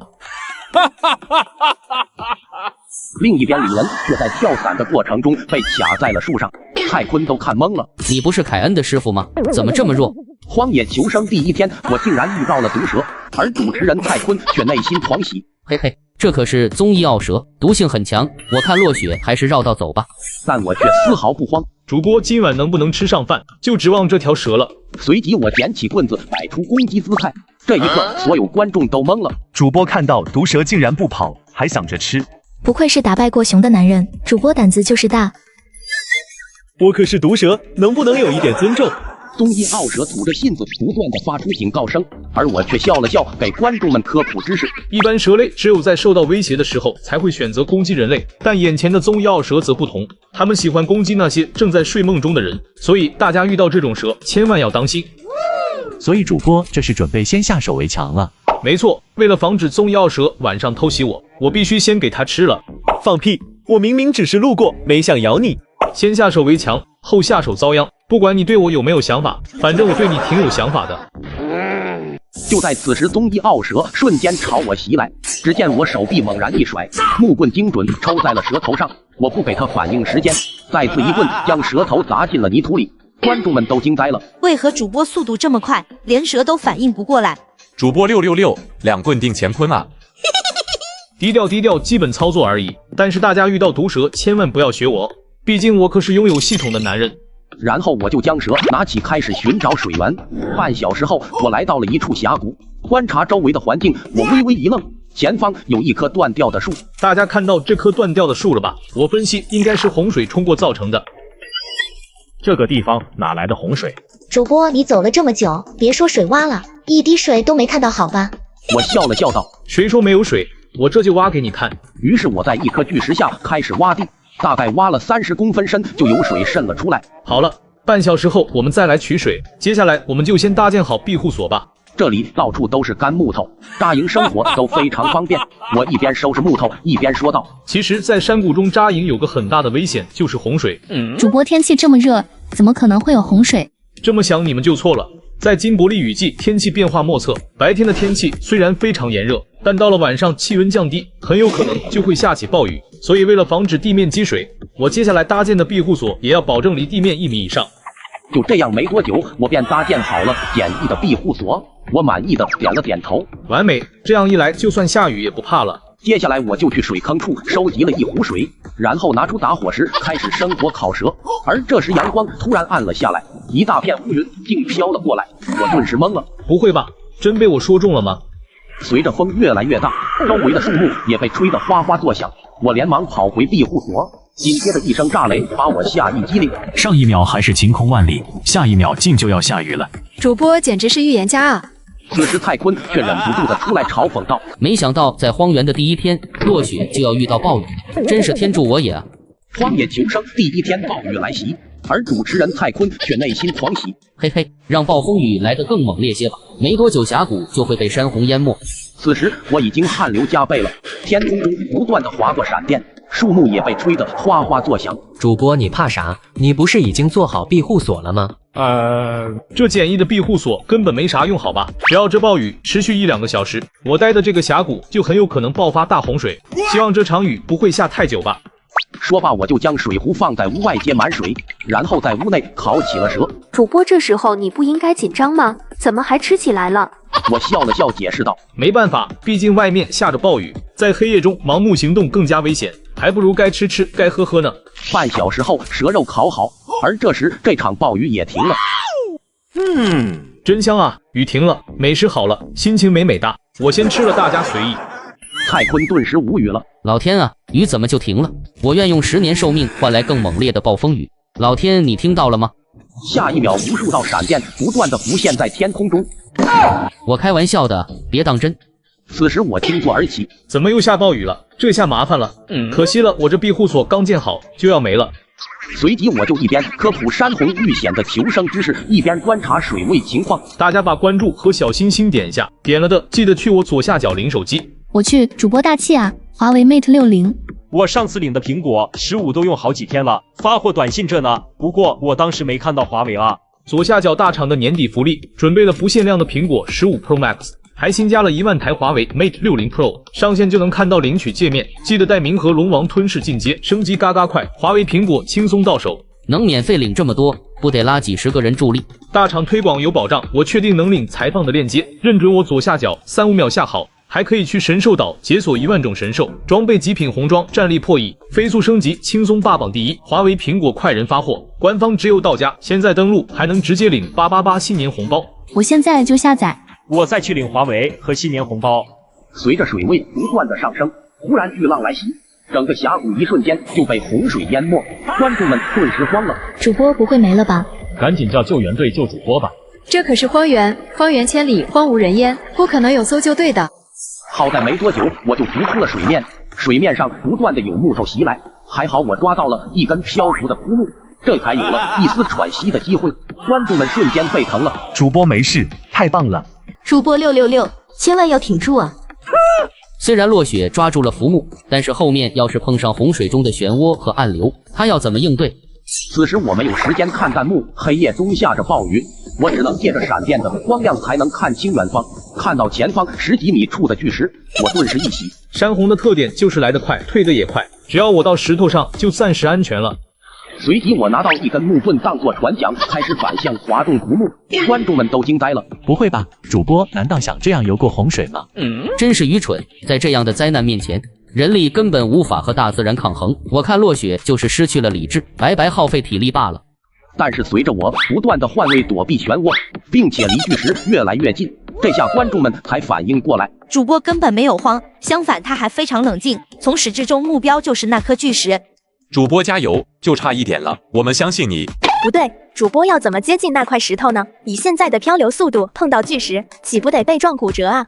但我却并不慌，就在我快接近巨石时，我用木棍点在了巨石上，卸掉了一部分力，找准时机，直接跳上了巨石。主播666竟然真的做到了，我服了，在洪水中都能脱险，简直太强了。而此时泰坤却是懵了，洪水都对付不了落雪，我要画个圈圈诅咒你。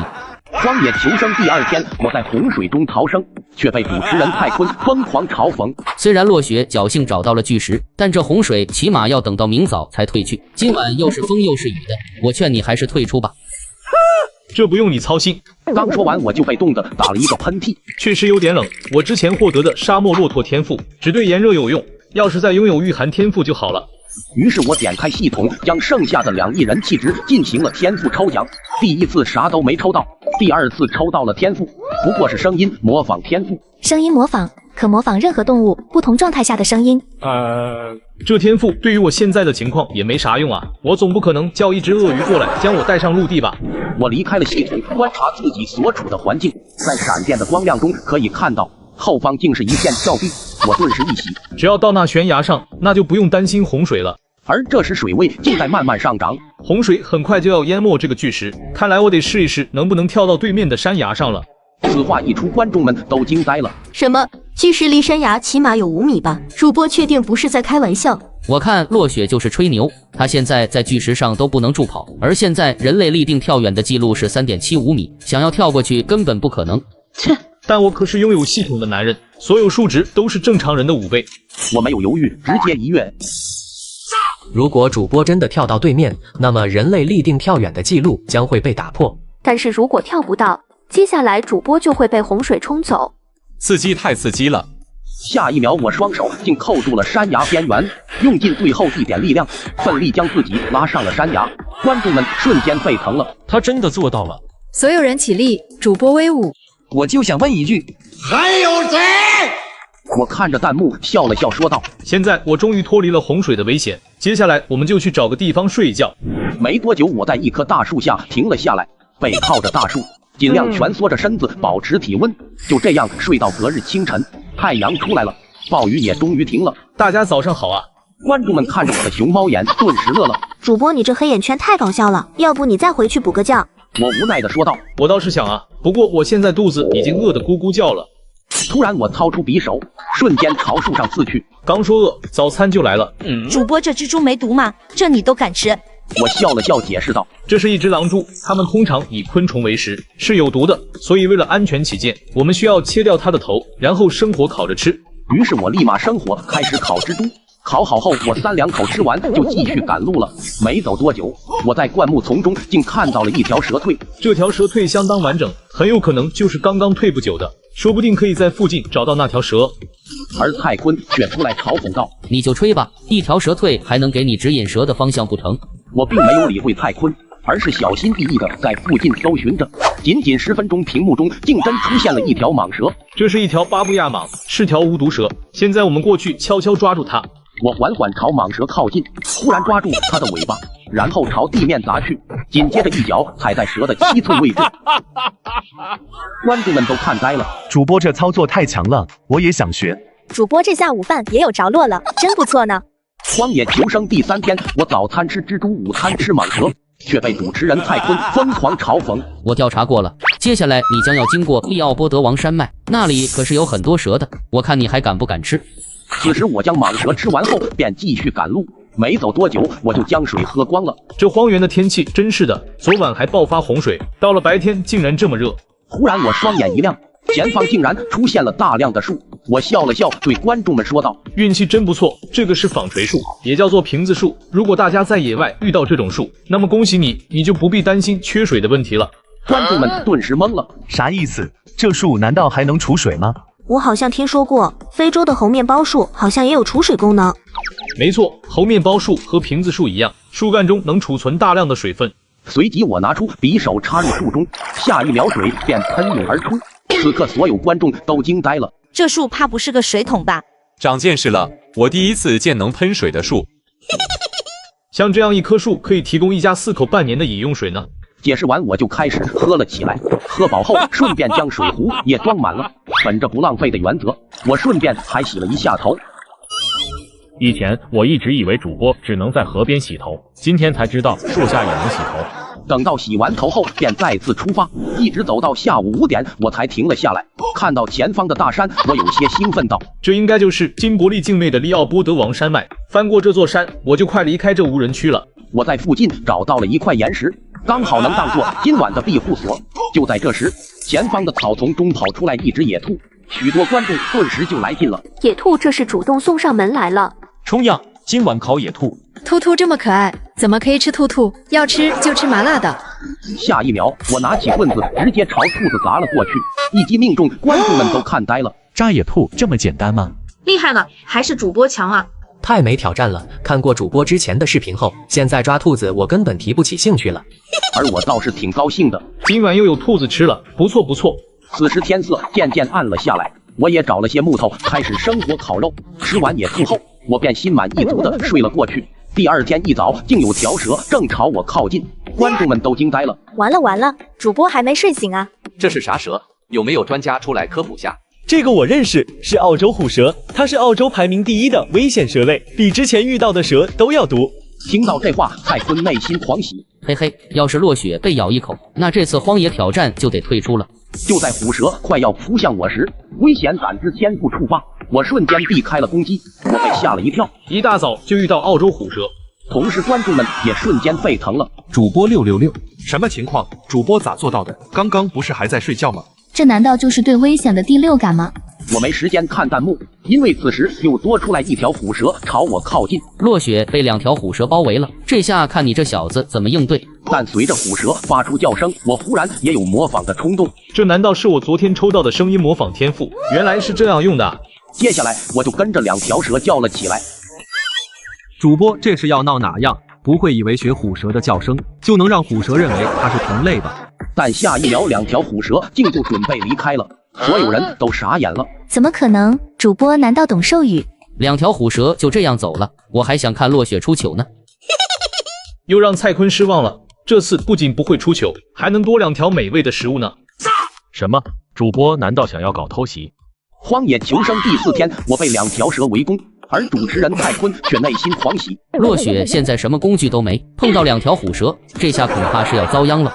可下一秒，我使出声音模仿天赋，2条蛇竟就被骗走了。这2条蛇啥情况？怎么突然走了？赶紧回来咬落雪啊！我笑了笑道：“这2条美味的食物，我怎么可能就这样放任他们离开呢？”下一秒，我瞬间甩出匕首，然后再将木棍甩出，2条虎蛇全都命中，观众们瞬间沸腾了。主播666，主播太强了！刚刚你是怎么做到模仿蛇的声音的？我一边烤蛇一边解释道：“我只是学过一点点口技。”好家伙，一点点口技就能骗到2条蛇，我不信。主播应该说的是一点点。接下来我补充完体力，就准备开始前往利奥波德王山脉了。我一边小心朝山上攀登，一边给观众们科普：爬这种山，大家最好不要抓住杂草借力，可以的话，我们尽量选择稍大一些的灌木丛辅助攀登，否则就像这样。接下来我就没有再看弹幕，而是专注于爬山。3个小时后，我爬到了山顶。俗话说，上山容易下山难。在这种地形下降，我们首先需要注意的就是要慢速。5个小时后，我平安到达了山脚。此时太阳也落山了，我生了火就直接睡了过去。隔天一早，我便继续出发。没多久，我就看到了一些破旧的石屋。主播，这些石屋是现代人类住的吗？不是的，这应该是澳洲土著的旧址。既然曾经有土著在这里生存，那说明附近肯定有满足他们生存的条件。于是我在附近开始寻找，突然我躲进了草丛，前方距离200-300米处有几只野狗在树下乘凉。食物来了，主播冲啊！主播别冲动，快跑吧，别被野狗群盯上了。楼上的你是新来的吧？主播可是连狼群和熊都打败过的人。我笑了笑道：“我数了下，一共有7只狗，和大多数原始野犬一样，澳洲野狗也有着森严的等级制度。”说话间，我已经找到了排名最低的那只野狗，它正在灌木丛下面负责警戒着，而那只就是我接下来要捕猎的猎物。于是我利用灌木丛，小心翼翼地朝野狗走去。观众们都懵了：主播不怕被狗咬吗？澳洲野狗的速度超过50千米每小时，平均速度能达到13米每秒。主播确定能抓到？弹幕说的没错，不过只要让我接近野狗50米距离内，我就有把握。就在我距离野狗60米处距离时，放哨的野狗忽然看到我这边，所有人顿时一惊，完蛋了！难道主播被发现了？而就在这时，我猛然暴起，速度太快，来的就像是龙卷风，下一秒野狗群四散而逃。此时我眼里只有那只最为弱小的野狗，3两下就将野狗制服。此刻所有人都惊呆了。主播刚刚是不是飞起来了？不知道，刚刚好像有一阵龙卷风从屏幕中吹了出来，没看清。主播这速度真的是人类能跑出来的吗？我笑了笑道：“低调低调，基本操作而已。”突然危险感知触发，一支弓箭射了出来。什么情况？哪里来的弓箭？荒野求生第5天，我刚捕获一只野狗就被土著人盯上，而主持人蔡坤却内心狂喜。这些土著人是来者不善啊！落雪这下完蛋了。看到土著人，我顿时一惊，立马扛起野狗逃窜，跑了半小时，竟都没有甩掉土著人。我跳到河对面，隔着2米的距离，土著人愤怒地用长矛对准了我，说了一大堆谁也听不懂的话，观众们都懵了。有没有澳洲本地人？谁出来翻译一下？我是澳洲人，不过土著人的语言，我们本地人也听不懂啊。主播完蛋了，沟通不了，那就只能继续逃跑了。但我可是拥有大师级语言技能的，我听得懂，大家不用担心。土著人话里的意思就是以为我是坏人，要将我驱逐出去。随即我开始和土著人无障碍交流，此刻所有观众都惊呆了。主播连土著话都会吗？我看落雪就是在装，大家不要相信落雪。但下一秒，2个土著竟然收起了长矛，并来到我身边拿走了野狗。主播，他们要干嘛？我笑了笑道。其实他们想要邀请我去他们部落做客，现在我跟着他们就好了。观众们顿时懵了。主播，你开玩笑吧？你不怕他们吗？对啊，主播要小心哦。实际上大家对土著可能存在误解，他们并没有那么野蛮，想要对我不利，可能就直接动手了。这华为 Mate 60 Pro 一机难求，你在荒野是如何得来的？这手机多的是，左下角厂商找我合作，这次准备了苹果15 Pro Max 和华为 Mate 60 Pro 各2000台，都是1TB 顶配，颜色任选。都说左下角能领手机，我根本就没领到过。别人的我不知道，我这左下角可是官方认证的，现在上线就能看到领取界面。还真是，这苹果15 Pro Max 已经发货了。你再搭配上我的专属攻略，升级更快。什么攻略呀？就点我左下角链接，再点底部下载，登录就送喷火神龙和极品红武，首充1元飙升300级，3天上榜1，苹果华为轻松领。我再去领台华为，我也下载一个试试。没走多久，我就来到了土著人的部落。来到部落旁边的2个土著人就开始兴奋地大声呼叫，然后就出来了5、6个人。只见这2个土著在中年首领面前说着什么，然后部落首领来我面前和我交流了几句，随后竟竖起了大拇指。直播间内所有人都看呆了，啥意思？部落首领这是称赞主播了吗？主播666，连人家老大都忽悠住了。我笑了笑，也没说啥，我就是说那只野狗是我一个人捕获的而已。随着夜幕来临，外出狩猎的土著也回来了。他们今天收获不错，有几条鱼和1头袋鼠，将食物全都放在了火堆上烤。我也没闲着，用我的大师级烹饪技能开始制作狗肉。部落首领给我拿来了盐巴和辣椒进行调味，很快一大桌菜就完成了。尊敬的客人，你先吃，今晚一定要吃饱啊！我点点头回道：感谢首领的款待，我就不客气了，大家也一起吃。左下角这华为也发货了，那是左下角可是极速通道，快着呢。然后我们就开始大口大口的吃了起来。吃饱后，部落首领又对我说了几句话，我顿时一喜。兄弟们，刚刚首领和我说，他们采摘了一些水果，马上拿上来。土著人竟然还讲究饭后甜点，羡慕主播了，这应该是主播这5天吃的最好的一晚上吧。很快各种水果就拿上了餐桌，可当我看到首领拿着虫子朝我走来，我脸色顿时就变了。主播不会又要吃虫子了吧？这可是首领送来的美食，主播应该不好拒绝吧？首领连续往我身前放了3只虫子，我连忙叫停。首领，这些够我吃的了，这样的美食应该给其他人也留一点，我谢谢你。首领欣慰的笑了笑，没想到这个小伙子还真体谅人，生怕我们吃不够，宁愿自己少吃一点。没错，就是这样。说完，我一口气将3只虫直接咽了下去，然后连忙吃几个水果压一下味道。我太难了，眼前有这么多美味的食物，我竟然还要吃这虫子。荒野求生第5天，我在土著部落吃毛毛虫，却被主持人蔡坤疯狂嘲讽。眼前这么多美食，落雪却在吃毛毛虫，土著人不会是不欢迎落雪吧？你懂什么？这毛毛虫可是有特殊含义的。这里的男性土著会将毛毛虫送给女性土著，当作定情信物。观众们顿时一惊，难道部落首领给主播吃毛毛虫是看上主播了？那倒不是，只是表达一种尊敬而已。隔天一早，我正在和土著首领道别。等一下，昨天你请我们吃了肉，这个是我珍藏的桉树蜜，送给你吧。我顿时双眼一亮，土著人也太热情了吧，好想去他们部落做客。拉倒吧，人家土著都是以物换物，你去啥都不会，只会吃。我笑了笑，接过蜂蜜，便向土著人挥手告别。有了这蜂蜜，接下来的求生，我也更加有信心了。我沿着河流一直走，就能找到返回人类社会的路了。可是没多久，我竟然看到了鳄鱼的痕迹。蔡坤顿时就乐了，看来这条河里有鳄鱼，落雪恐怕要原路返回，绕远路走了。主播别怕，要不做个木筏过河试试吧？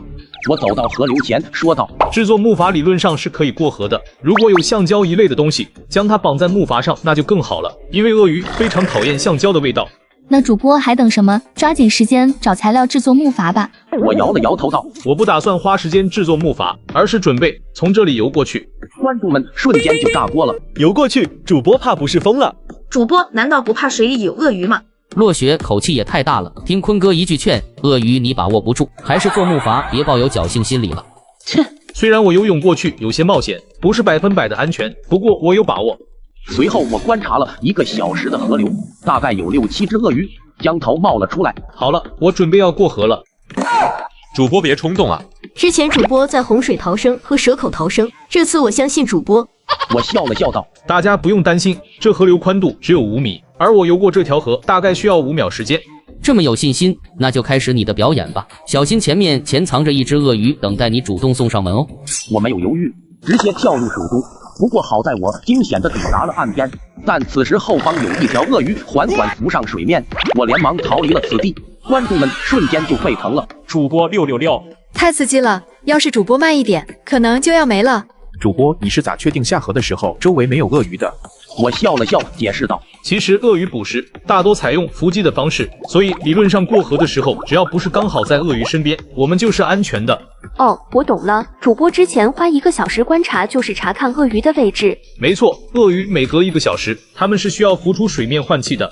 接下来，我一路走到了夜晚，我爬上一棵树，说道：“这个地方不错，我今晚准备睡在树上。”主播为什么要睡这么高的树上啊？万一晚上翻身掉下来怎么办？我无奈地说道：“我现在还在鳄鱼的领地，而且雄性鳄鱼会在其领地内进行巡逻，所以树上比较安全。”和观众们聊着聊着，我也就睡着了。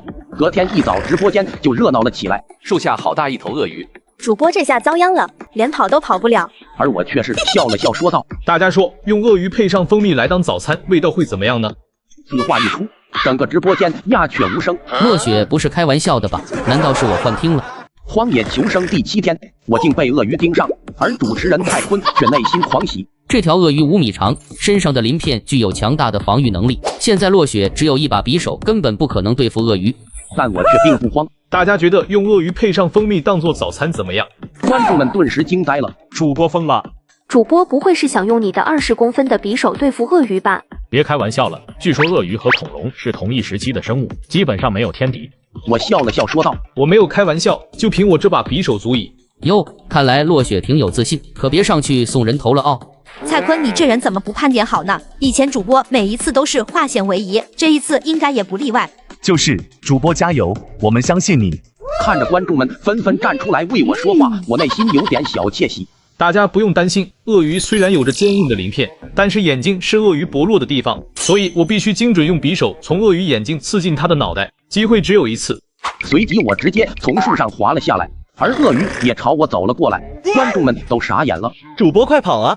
跑不了了，主播现在应该已经处于鳄鱼的攻击范围了。这个时候，只要主播有太大动作，就会激怒鳄鱼。而下一秒，我竟然朝鳄鱼走去，鳄鱼直接朝我咬了过来，我却拿出蜂蜜罐朝鳄鱼嘴里丢去。拿来吧你！一击命中落点，鳄鱼应声倒地。此刻所有人都沸腾了。主播666竟然能打败鳄鱼，这可以说是完胜了吧？主播威武霸气。好了，现在咱们开始做早餐吧。于是我找了一些干木头生火，将鳄鱼架在火上烤了起来。等吃完早餐，我们就继续赶路。今天应该就能离开这澳洲荒原了。舍不得主播，接下来主播准备去哪呢？我笑了笑道：“下期直播的地方，我暂时还没想好呢。”而此时，蔡坤说道：“我有个建议，要不主播下次去大新吉石林吧？”对，这次荒原和你比赛失误了，你敢不敢和我去大新吉石林比一比？主播不要上当，大新吉石林至今从未有一个冒险家可以征服这座庞大的石林。听到没人征服过，我瞬间就来了兴趣。李仁看出我有些心动，再次说道：“我们来场友谊赛，看谁能走出大新吉石林，谁输了谁就拜另一个人为师。”主播别答应，我刚刚查了李仁，他是全球攀岩比赛的冠军，在石林比赛主播吃亏啊。但我却不以为意。既然李仁都主动挑战了，那我也不介意教训一下你这个外国荒野专家。还不一定谁教训谁呢。等我踩着落雪上位，他的观众就全都是我的了。这时鳄鱼已经烤熟了，于是我便大口大口的吃了起来。吃饱后，我就继续赶路了。3小时后，我来到了栅栏前。只要穿过这个栅栏，我就回到人类社会了。没多久，白林路等人就来接我了。我坐在车后和观众们道别。好了，观众朋友们，这7天的荒原求生就到此结束了，下次冒险不见不散。此时泰坤却是异常的高兴。李仁可是攀岩冠军，落雪竟敢答应在石林比赛，那不是自讨苦吃吗？荒野求生第3站，我来到了石林，却被攀岩高手李仁下挑战输。但我可是觉醒了荒野直播系统，直接将攀岩技能提升到神级，并激活了天赋猿猴血脉。嘿嘿，这下就算你是攀岩冠军，我也照样拿下你。接下来我就来到了大新级石林，准备和李仁进行一场荒野生存比赛。李仁拿出了地图。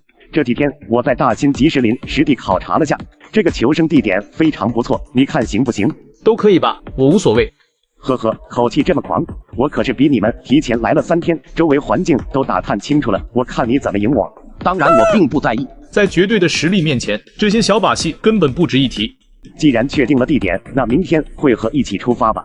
第2天一早，我便打开直播。大家好，本次荒野直播我们来到了大新级石林，观众们瞬间沸腾了。我第一，主播终于又开播了，太期待了！主播这次准备求生几天？主播还吃虫子抓鳄鱼吗？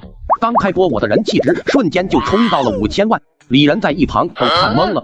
我直播2年，人气值都没过100万，这家伙也太离谱了吧！接下来我们乘坐直升机前往大新级石林，找到了一片平坦处，我们利用绳降的方法成功降落。现在我们降落在了大新级石林中心的绿洲中，接下来我们要翻越东面绵延不绝的石林，找到回归人类社会的道路。好了，那我们就开始比赛吧。想要退出的话，可以用华为卫星电话联系救援队，我不会笑话你的。这不是一机难求的华为吗？好帅啊！这华为 Mate 60 Pro 是我左下角免费领的，在荒野没信号也能卫星通话救援。左下角我只领到苹果，哪有华为？华为是限时福利，只有我左下角链接才有。这次厂商新年福利活动，特意准备了苹果15 Pro Max 和华为 Mate 60 Pro，一人一台，看到视频的都能参与。落雪先生，您安排的福利已经更新好，放您视频左下角了，请查收。还真有华为啊，咋领啊？就点我左下角高爆链接下载游戏，上线就弹出零手机界面，开局首充参与抽绝版坐骑，新增 AI 托管打 BOSS，2天直升400级，直接霸榜全服，苹果华为轻松领。我这就去下一个。这次李仁带的求生装备有岩石钩、快挂、各种绳索等等攀岩装备。主播你带的东西好像有点多啊。李仁却是笑了笑道：“这些都是攀岩器材，在这石林中必不可少。”那就奇怪了，我看落雪主播就只带了一条登山绳啊！李仁顿时一惊：“怎么可能？你确定吗？”这让观众们都唏嘘不已。骗你干嘛？落雪才叫求生，你怕不是专门来攀岩的吧？李仁却是不服气道：“只带一条登山绳就敢来大新级石林，落雪这家伙怕不是个愣头青。这次我赢定了。”另一边，我正在介绍这次带的4样求生工具，分别是匕首、登山绳、水壶以及手表。利用手表确定好方向后，我便朝前方的乔木林赶去。没多久，我找到了一颗巨大的藤蔓，这是一根热带雨林常见的黄藤属藤蔓，能够给我们提供一些水分。我抽出匕首，直接划开了藤蔓，瞬间就有水涌出。我只是喝了几口，便继续赶路了。这藤蔓的汁液还是有些苦涩的，饮用过多的话可能会导致腹痛，所以我才没有多喝。忽然，头顶的藤蔓一阵摇晃，我抬头一看，几声叫声传来，观众们瞬间兴奋了起来。主播吃的来了，石林第1餐哦。不过这么高，主播应该没法抓到吧？我笑了笑道：“大家想不想看看这里的猴子？这叫声是猴子吗？主播难道有办法抓到它？我试试吧。”随即我就使出声音模仿技能，发出了猴子的叫声。没多久，竟有只猴子沿着藤蔓荡了过来，观众们都看懵了。太恐怖了！主播不会是所有的动物声音都能模仿吧？主播666，猴子的语言都会，这口技太厉害了！有了这口技，在荒野求生，妈妈再也不用担心我挨饿了。荒野求生第3站，我来到石林，却被主持人蔡坤疯狂嘲讽：“你的对手可是攀岩冠军李仁，这下看你怎么装！”但我却毫不在意，直接用声音模仿技能吸引来了一只猴子。这家伙怎么会我的语言？怕是个老六，赶紧溜吧！看着猴子离去，观众们瞬间炸锅了。主播快追啊！这可是你石林的第1餐。我又没说要吃，而且我也追不上它呀。说完，我就继续往前探索。忽然，我双眼一亮，这是一棵腐烂的树，这里面肯定能发现一些昆虫的幼虫。观众们都懵了。主播，你是不是吃虫子吃上瘾了？主播放过那只猴子，难道就是为了找虫子吃？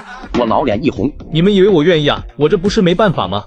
声音模仿天赋1级，只能对这些猴子好奇心比较重的人，或者像蛇这类视力不好的动物使用。如果对着野猪这种暴躁的，我恐怕要被这家伙撵着跑。我轻咳一声解释道：“不是我喜欢吃虫，大家可能不知道，昆虫的蛋白质是牛肉的4倍，所以咱们还是别挑食了。”然后我找到了4只幼虫，一口气全部吃下，差点没有出来。缓了半天，我才继续在附近搜寻起来。果然又让我发现了几棵棕榈树。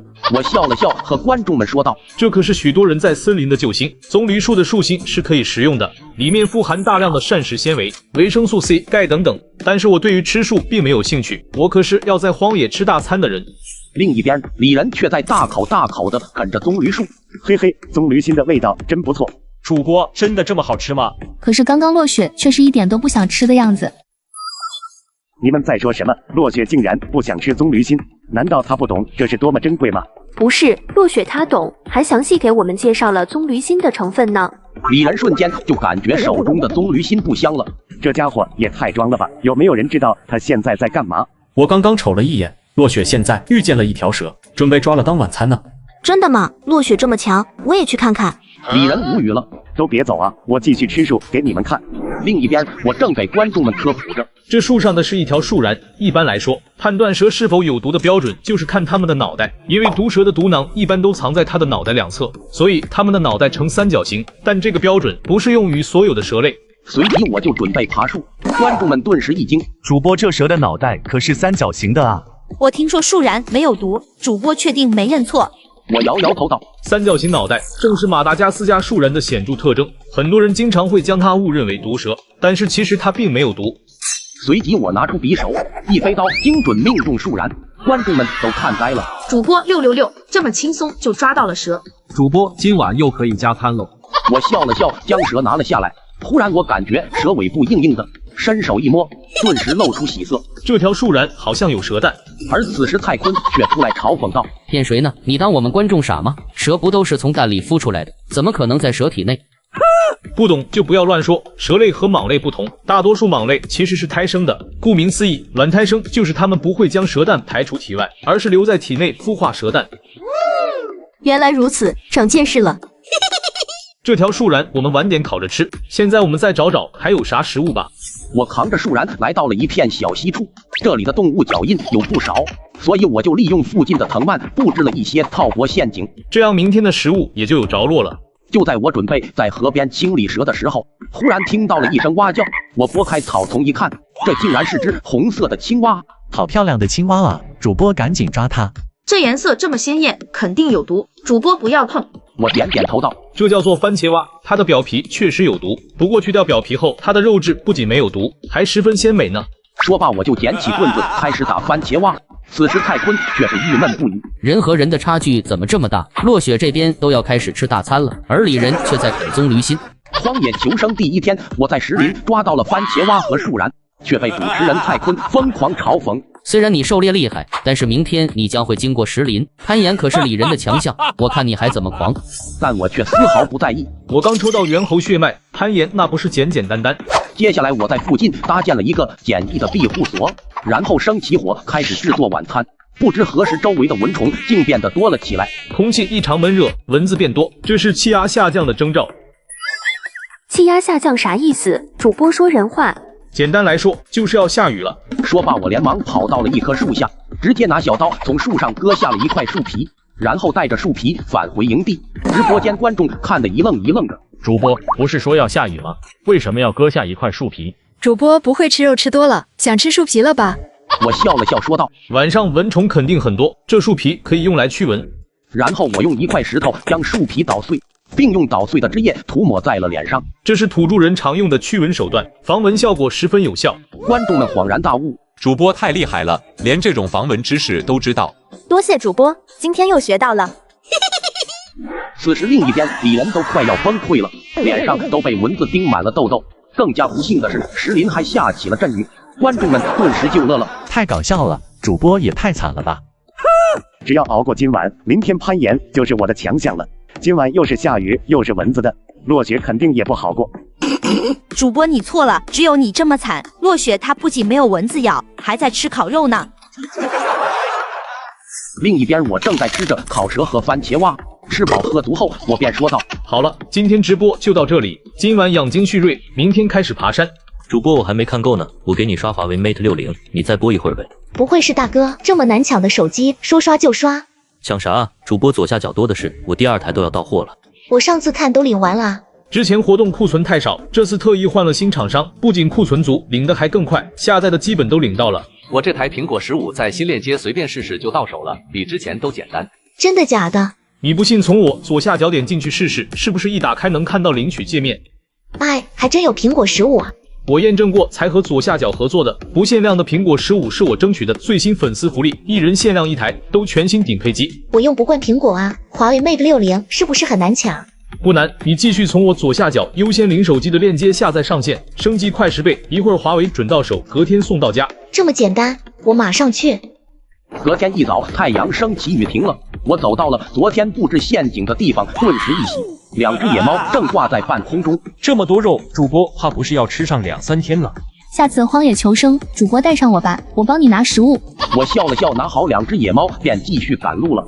另一边，李仁在弹幕得知我又抓到猎物时，却是不服气道：“让你找到再多食物又如何？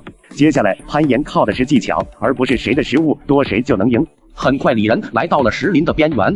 李仁放下背包，拿出了岩石钩和绳索，将岩石钩向上抛去，确定牢固后，便直接朝山上爬去。李仁加油，让落雪知道我们的厉害。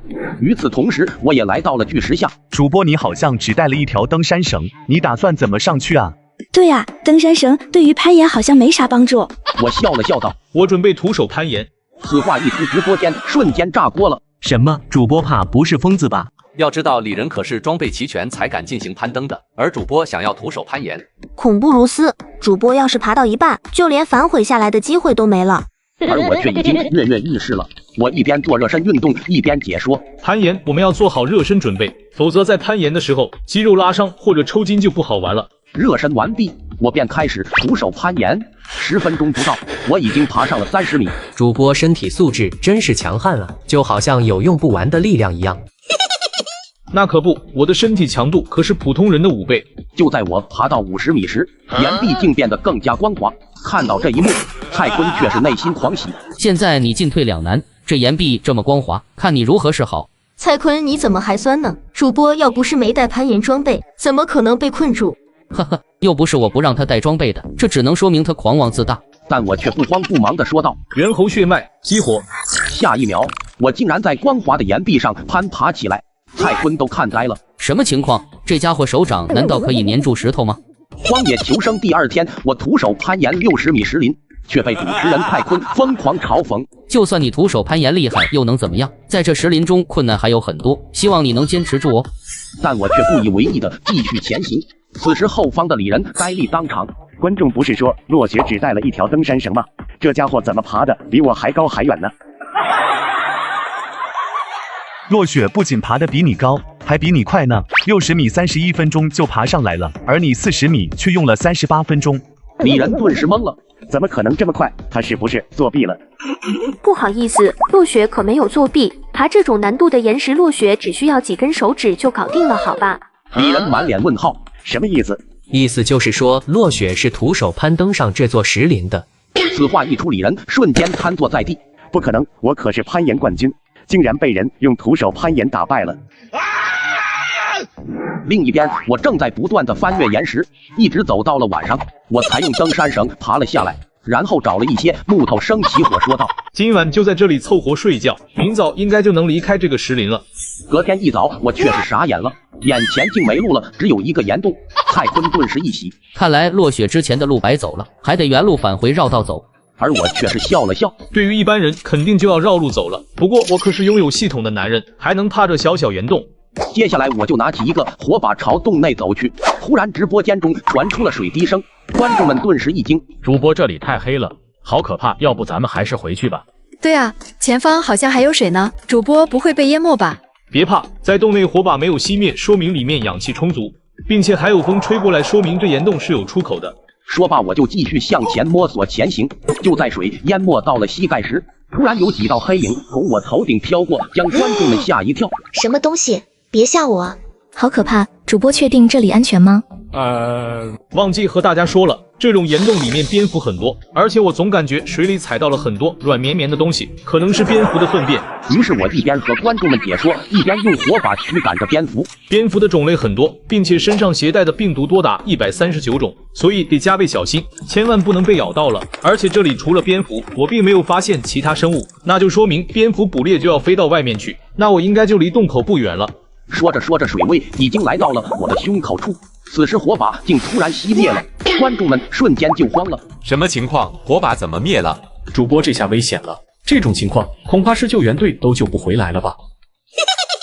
落雪现在进退两难了，继续前进，这么深的水不小心就会摔倒，而现在回去，后方还有大量的蝙蝠，这下落雪完蛋了。在这黑暗中很容易将人击溃，但是我却非常的镇定。快速适应黑暗，有一个办法就是闭上眼睛，2分钟后再睁开。随后我直接潜入水中，用背包放在身前，开始朝前游去。在水中碰到了礁石，碰到了岩壁，但我前进的决心始终没有改变。忽然视野中出现了一个白色的圆点，我兴奋地喊道：“那是出口！”观众们也都沸腾了。主播666，主播得救了，太刺激了。而泰坤却是郁闷不已。落雪这都能逃出来，难道这世上没有他怕的东西了吗？荒野求生第3天，我横穿岩洞成功逃离石林，而李仁得知这一消息顿时懵了。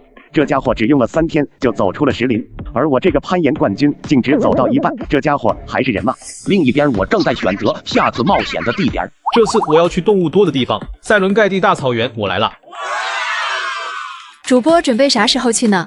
对啊，主播打破了好多世界纪录呢，徒手攀岩、洪水逃生、滑板沙尘暴、单挑鳄鱼等等，在外国求生界都火了呢。低调低调。1个星期后，我们再去塞伦盖蒂长期生存开播。主播，你疯了吗？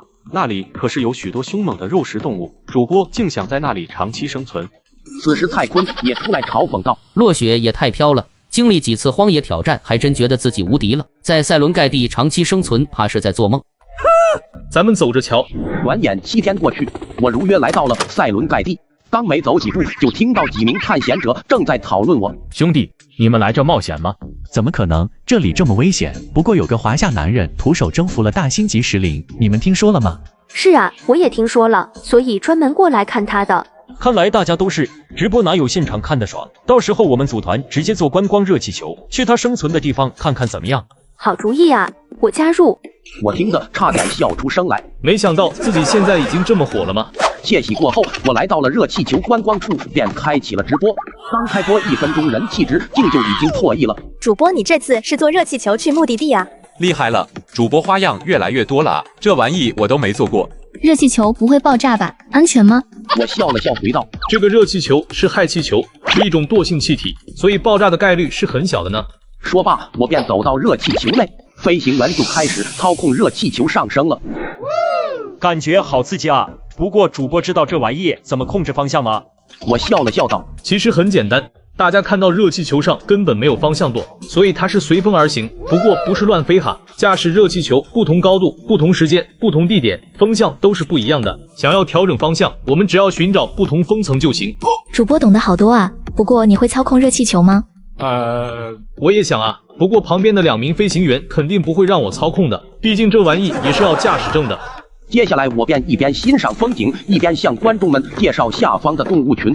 聊着聊着，突然天色暗了下来，天有不测风云。塞伦盖蒂的雨季真不是盖的，我还没到达目的地呢。先生，恐怕我们要返航了，要不换个时间再来吧？我看了眼地图，距离目的地只有10公里左右。我摆了摆手，对飞行员说道：“没关系，在这里把我放下吧。”这家伙怕不是疯了吧？他难道没看出来大雨就要来了吗？别犹豫了，就这里下降吧。晚了你们怕是不好回去了。那行吧，你的安全自己负责。飞行员将热气球悬停到离地面10米处，我通过降落绳轻松滑到了地面。现在我们去找避雨的地方。刚说完，天空一声炸雷，大雨倾盆而下。完蛋了，看来第1天我就要变成落汤鸡了。这种情况，我只能举着背包朝目的地方向前进，并且看看哪里有适合避雨的地方。主播出师不利啊，万一感冒就麻烦了。落雪不会刚来第一天就要感冒退出了吧？这可就太丢脸了。此时我也有点担心了，现在我已经感觉四肢发冷，虽然可以通过运动来维持身体热量，但那只是权宜之计。谁都不知道这场雨会持续多久，我总不能一直运动保持体温吧？就在这时，我突然瞪大双眼，只见前方一队象群经过，直播间内所有人都感受到一股强烈的视觉冲击。这压迫感，我麻了。我数了一下，大象有20头左右。主播赶紧苟起来！我连忙躲进一旁草丛，静静等待象群走远后，我这才笑了笑道：“我跟上去看看，搞不好有惊喜哦。”屏幕前的求生专家都傻眼了。什么？这又是啥操作？主播疯了吧？我本来是过来学技术的，没想到主播是个莽夫啊！真是无知者无畏啊！此时蔡坤也是内心窃喜，没想到落雪竟然这么自大，还想打大象的主意。落雪这下要倒霉了。荒野求生第一天下起了暴雨，而我竟然在跟踪象群，这一幕却遭到主持人蔡坤的疯狂嘲笑。落雪要是惹毛了大象，恐怕就要被一脚踩扁了吧？但我却丝毫不在意。蔡坤，你懂什么？跟踪大象群，他可以带领我找到一处稳定的水源，这是其一。其二，大象也不可能一直在雨中淋雨，它也会寻找避雨的地方。观众们恍然大悟，主播666，主播厉害啊，跟踪大象都想得出来。这时象群却在舔一块石头。这是等待象群离开后，我便也伸出舌头一舔，随即我双眼一亮，果然我猜的没错。观众们直呼辣眼睛，主播竟然舔大象舔过的石头。主播怕不是个傻子吧？难道以为石头还能吃不成？楼上的2个你们懂啥？这一幕我们老观众以前看过，主播肯定是又找到盐矿石了。我笑了笑，点点头，便继续跟踪象群。虽然找到了盐矿石，但现在主要还是寻找避雨的地方。就这样走了半小时左右，象群走进了乔木林躲雨，而我看到了一处高大的巨岩，刚好能作为我的避雨地。我爬到了巨岩底下，找到了几根木棍，便直接生起火来。赶紧把衣服烘干，否则很容易导致体温过低的。等到衣服烘干后，雨也慢慢停了下来，半空中出现了一道美丽的彩虹。我看了看下方，象群已经离去，我无奈地笑了笑。对付这些动物，光靠我带的匕首可不行，这里鸟类动物、爬行动物都很多。看来我得制作一些狩猎工具才行了。于是我爬下巨岩，朝乔木林走去。没走多久，我竟然发现一种奇特的灌木，找到好东西了，这是糖棉。什么糖棉？难道说这是棉花吗？我笑了笑，解释道：“这叫糖棉，也叫做气球花，罗摩科树跟草本直立灌木，里面的棉絮可以作为引火的引燃物。不过棉絮还有另外一个作用，就是制作吹箭的材料之一。”收集完棉絮后，我忽然看到前方草丛动了动。我小心将草拨开，竟发现是只绿色的小蛇。我定睛看了看，说道：“这是一只蟒蛇。”观众们都傻眼了。主播，你是不是欺负我没文化？蟒蛇怎么可能这么小？主播你别逗了，这肯定不是蟒蛇。我捡起木棍，将小蛇扒拉到草地上，回道：“它的名字叫球蟒，是蟒蛇科，同时它也是最小的蟒蛇。”说罢，我拿出匕首，便朝球蟒刺去。不错不错，今晚的晚餐有着落了。等到我回到了巨岩上时，已是傍晚。我一边烤蛇，一边笑了笑道：“以前每次求生第一天过得都不太好，没想到这次竟吃到了肉。”吃饱后，我便准备睡觉了。草原的夜晚依旧很热闹，头顶时不时传来鸟叫，远处还能听到兽吼声，让我感到十分的不安。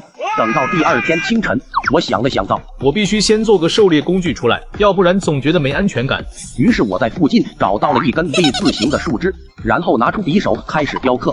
很快一个回旋镖就做好了，我试了试，很是满意。对付猎狗狮子回旋镖的杀伤力也是不容小觑的。观众们看到回旋镖瞬间沸腾了。主播这玩的也太溜了吧！这次主播你可要好好给我露一手用回旋镖狩猎，别让兄弟们失望了。那必须的。随即便朝林子走去。我蹲在草丛中，瞬间站起身，丢出回旋镖，精准命中了一只兔子。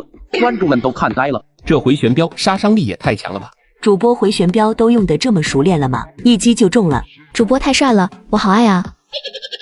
现在武器、火、食物都有了，就差水源了。接下来我朝乔木林内走去，没多久我就找到了一条河流。这处水源应该是草原里大多数动物的水源，所以选择这里搭建营地并不合适。看来还是居岩上安全一些。而这时，一棵棕榈树吸引了我的注意，我将棕榈树砍倒，说道：“这下吹箭筒、吹箭、蜜蜂用的材料就有了，只差最后一样涂抹在吹箭上的毒药了。”我扛起棕榈树回到了河边，看着河里一块漂浮不动的枯木，我微微一笑，捡起一块石头用力丢去。鳄鱼吃痛之下不再伪装，渐渐离开了河岸。主播太机灵了吧，还知道先扔石头试试水。离谱，我差点以为那真是颗枯枝而已。忽然一只蜜蜂出现在我面前，我脸色一变，这是非洲蜜蜂，也叫非洲杀人蜂。这时头顶上响起密密麻麻的声音，我连忙将棕榈树丢下，狂奔而去。我在动物群之间穿过，下一秒草原上所有的动物都跑了起来。笑死了，明明是主播招惹了非洲蜜蜂，结果路过的动物全遭殃了。让我们来随机采访一位受害者，请问鸡哥，你当时内心有啥想法？多损啊！我在上厕所的时候，忽然感觉有道龙卷风闪过，下一秒一堆蜜蜂就来追我了。此时蔡坤看到这一幕都乐坏了。落雪连狼群和棕熊都不怕，没想到竟被蜜蜂追着跑。荒野求生第2天，我竟然被蜜蜂追着满山跑，而主持人蔡坤却内心狂喜。落雪天不怕地不怕，没想到还有今天呢。此时我已经跑了5公里，直播间观众们都懵了。蜜蜂有这么恐怖吗？主播还在跑呢。我觉得主播不该来求生，应该去参加长跑比赛。这时我终于是甩开了蜜蜂，我松了一口气，说道：“那可不是普通蜜蜂，而是非洲蜜蜂。这不也是蜜蜂吗？竟然可以让草原上所有动物都开始逃跑。非洲蜜蜂可是有着杀人蜂的称号。”观众们顿时一惊，这不可能吧？杀人蜂那可是世界10大毒昆虫之一啊！是的，所以草原上的动物才会躲开呢。就连凶猛的狮群、象群碰到它们也要退避3舍呢。蔡坤却不是很相信，我看落雪就是怕了，给自己找借口呢。你可别小瞧了它们，只要被一只非洲蜜蜂蛰到，它就会在你的身体里留下信息素，这是蜂群发起攻击的讯号，就会有成千上万只蜜蜂围攻你呢。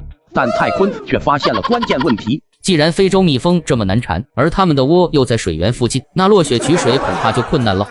蔡坤，你闭嘴！主播惹不起还躲不起吗？咱们换个地方求生吧。但我却是笑了笑道：“没关系，今晚我就将非洲蜜蜂一网打尽。”什么？主播你没开玩笑吧？对啊，主播你两手空空，怎么和蜂群斗啊？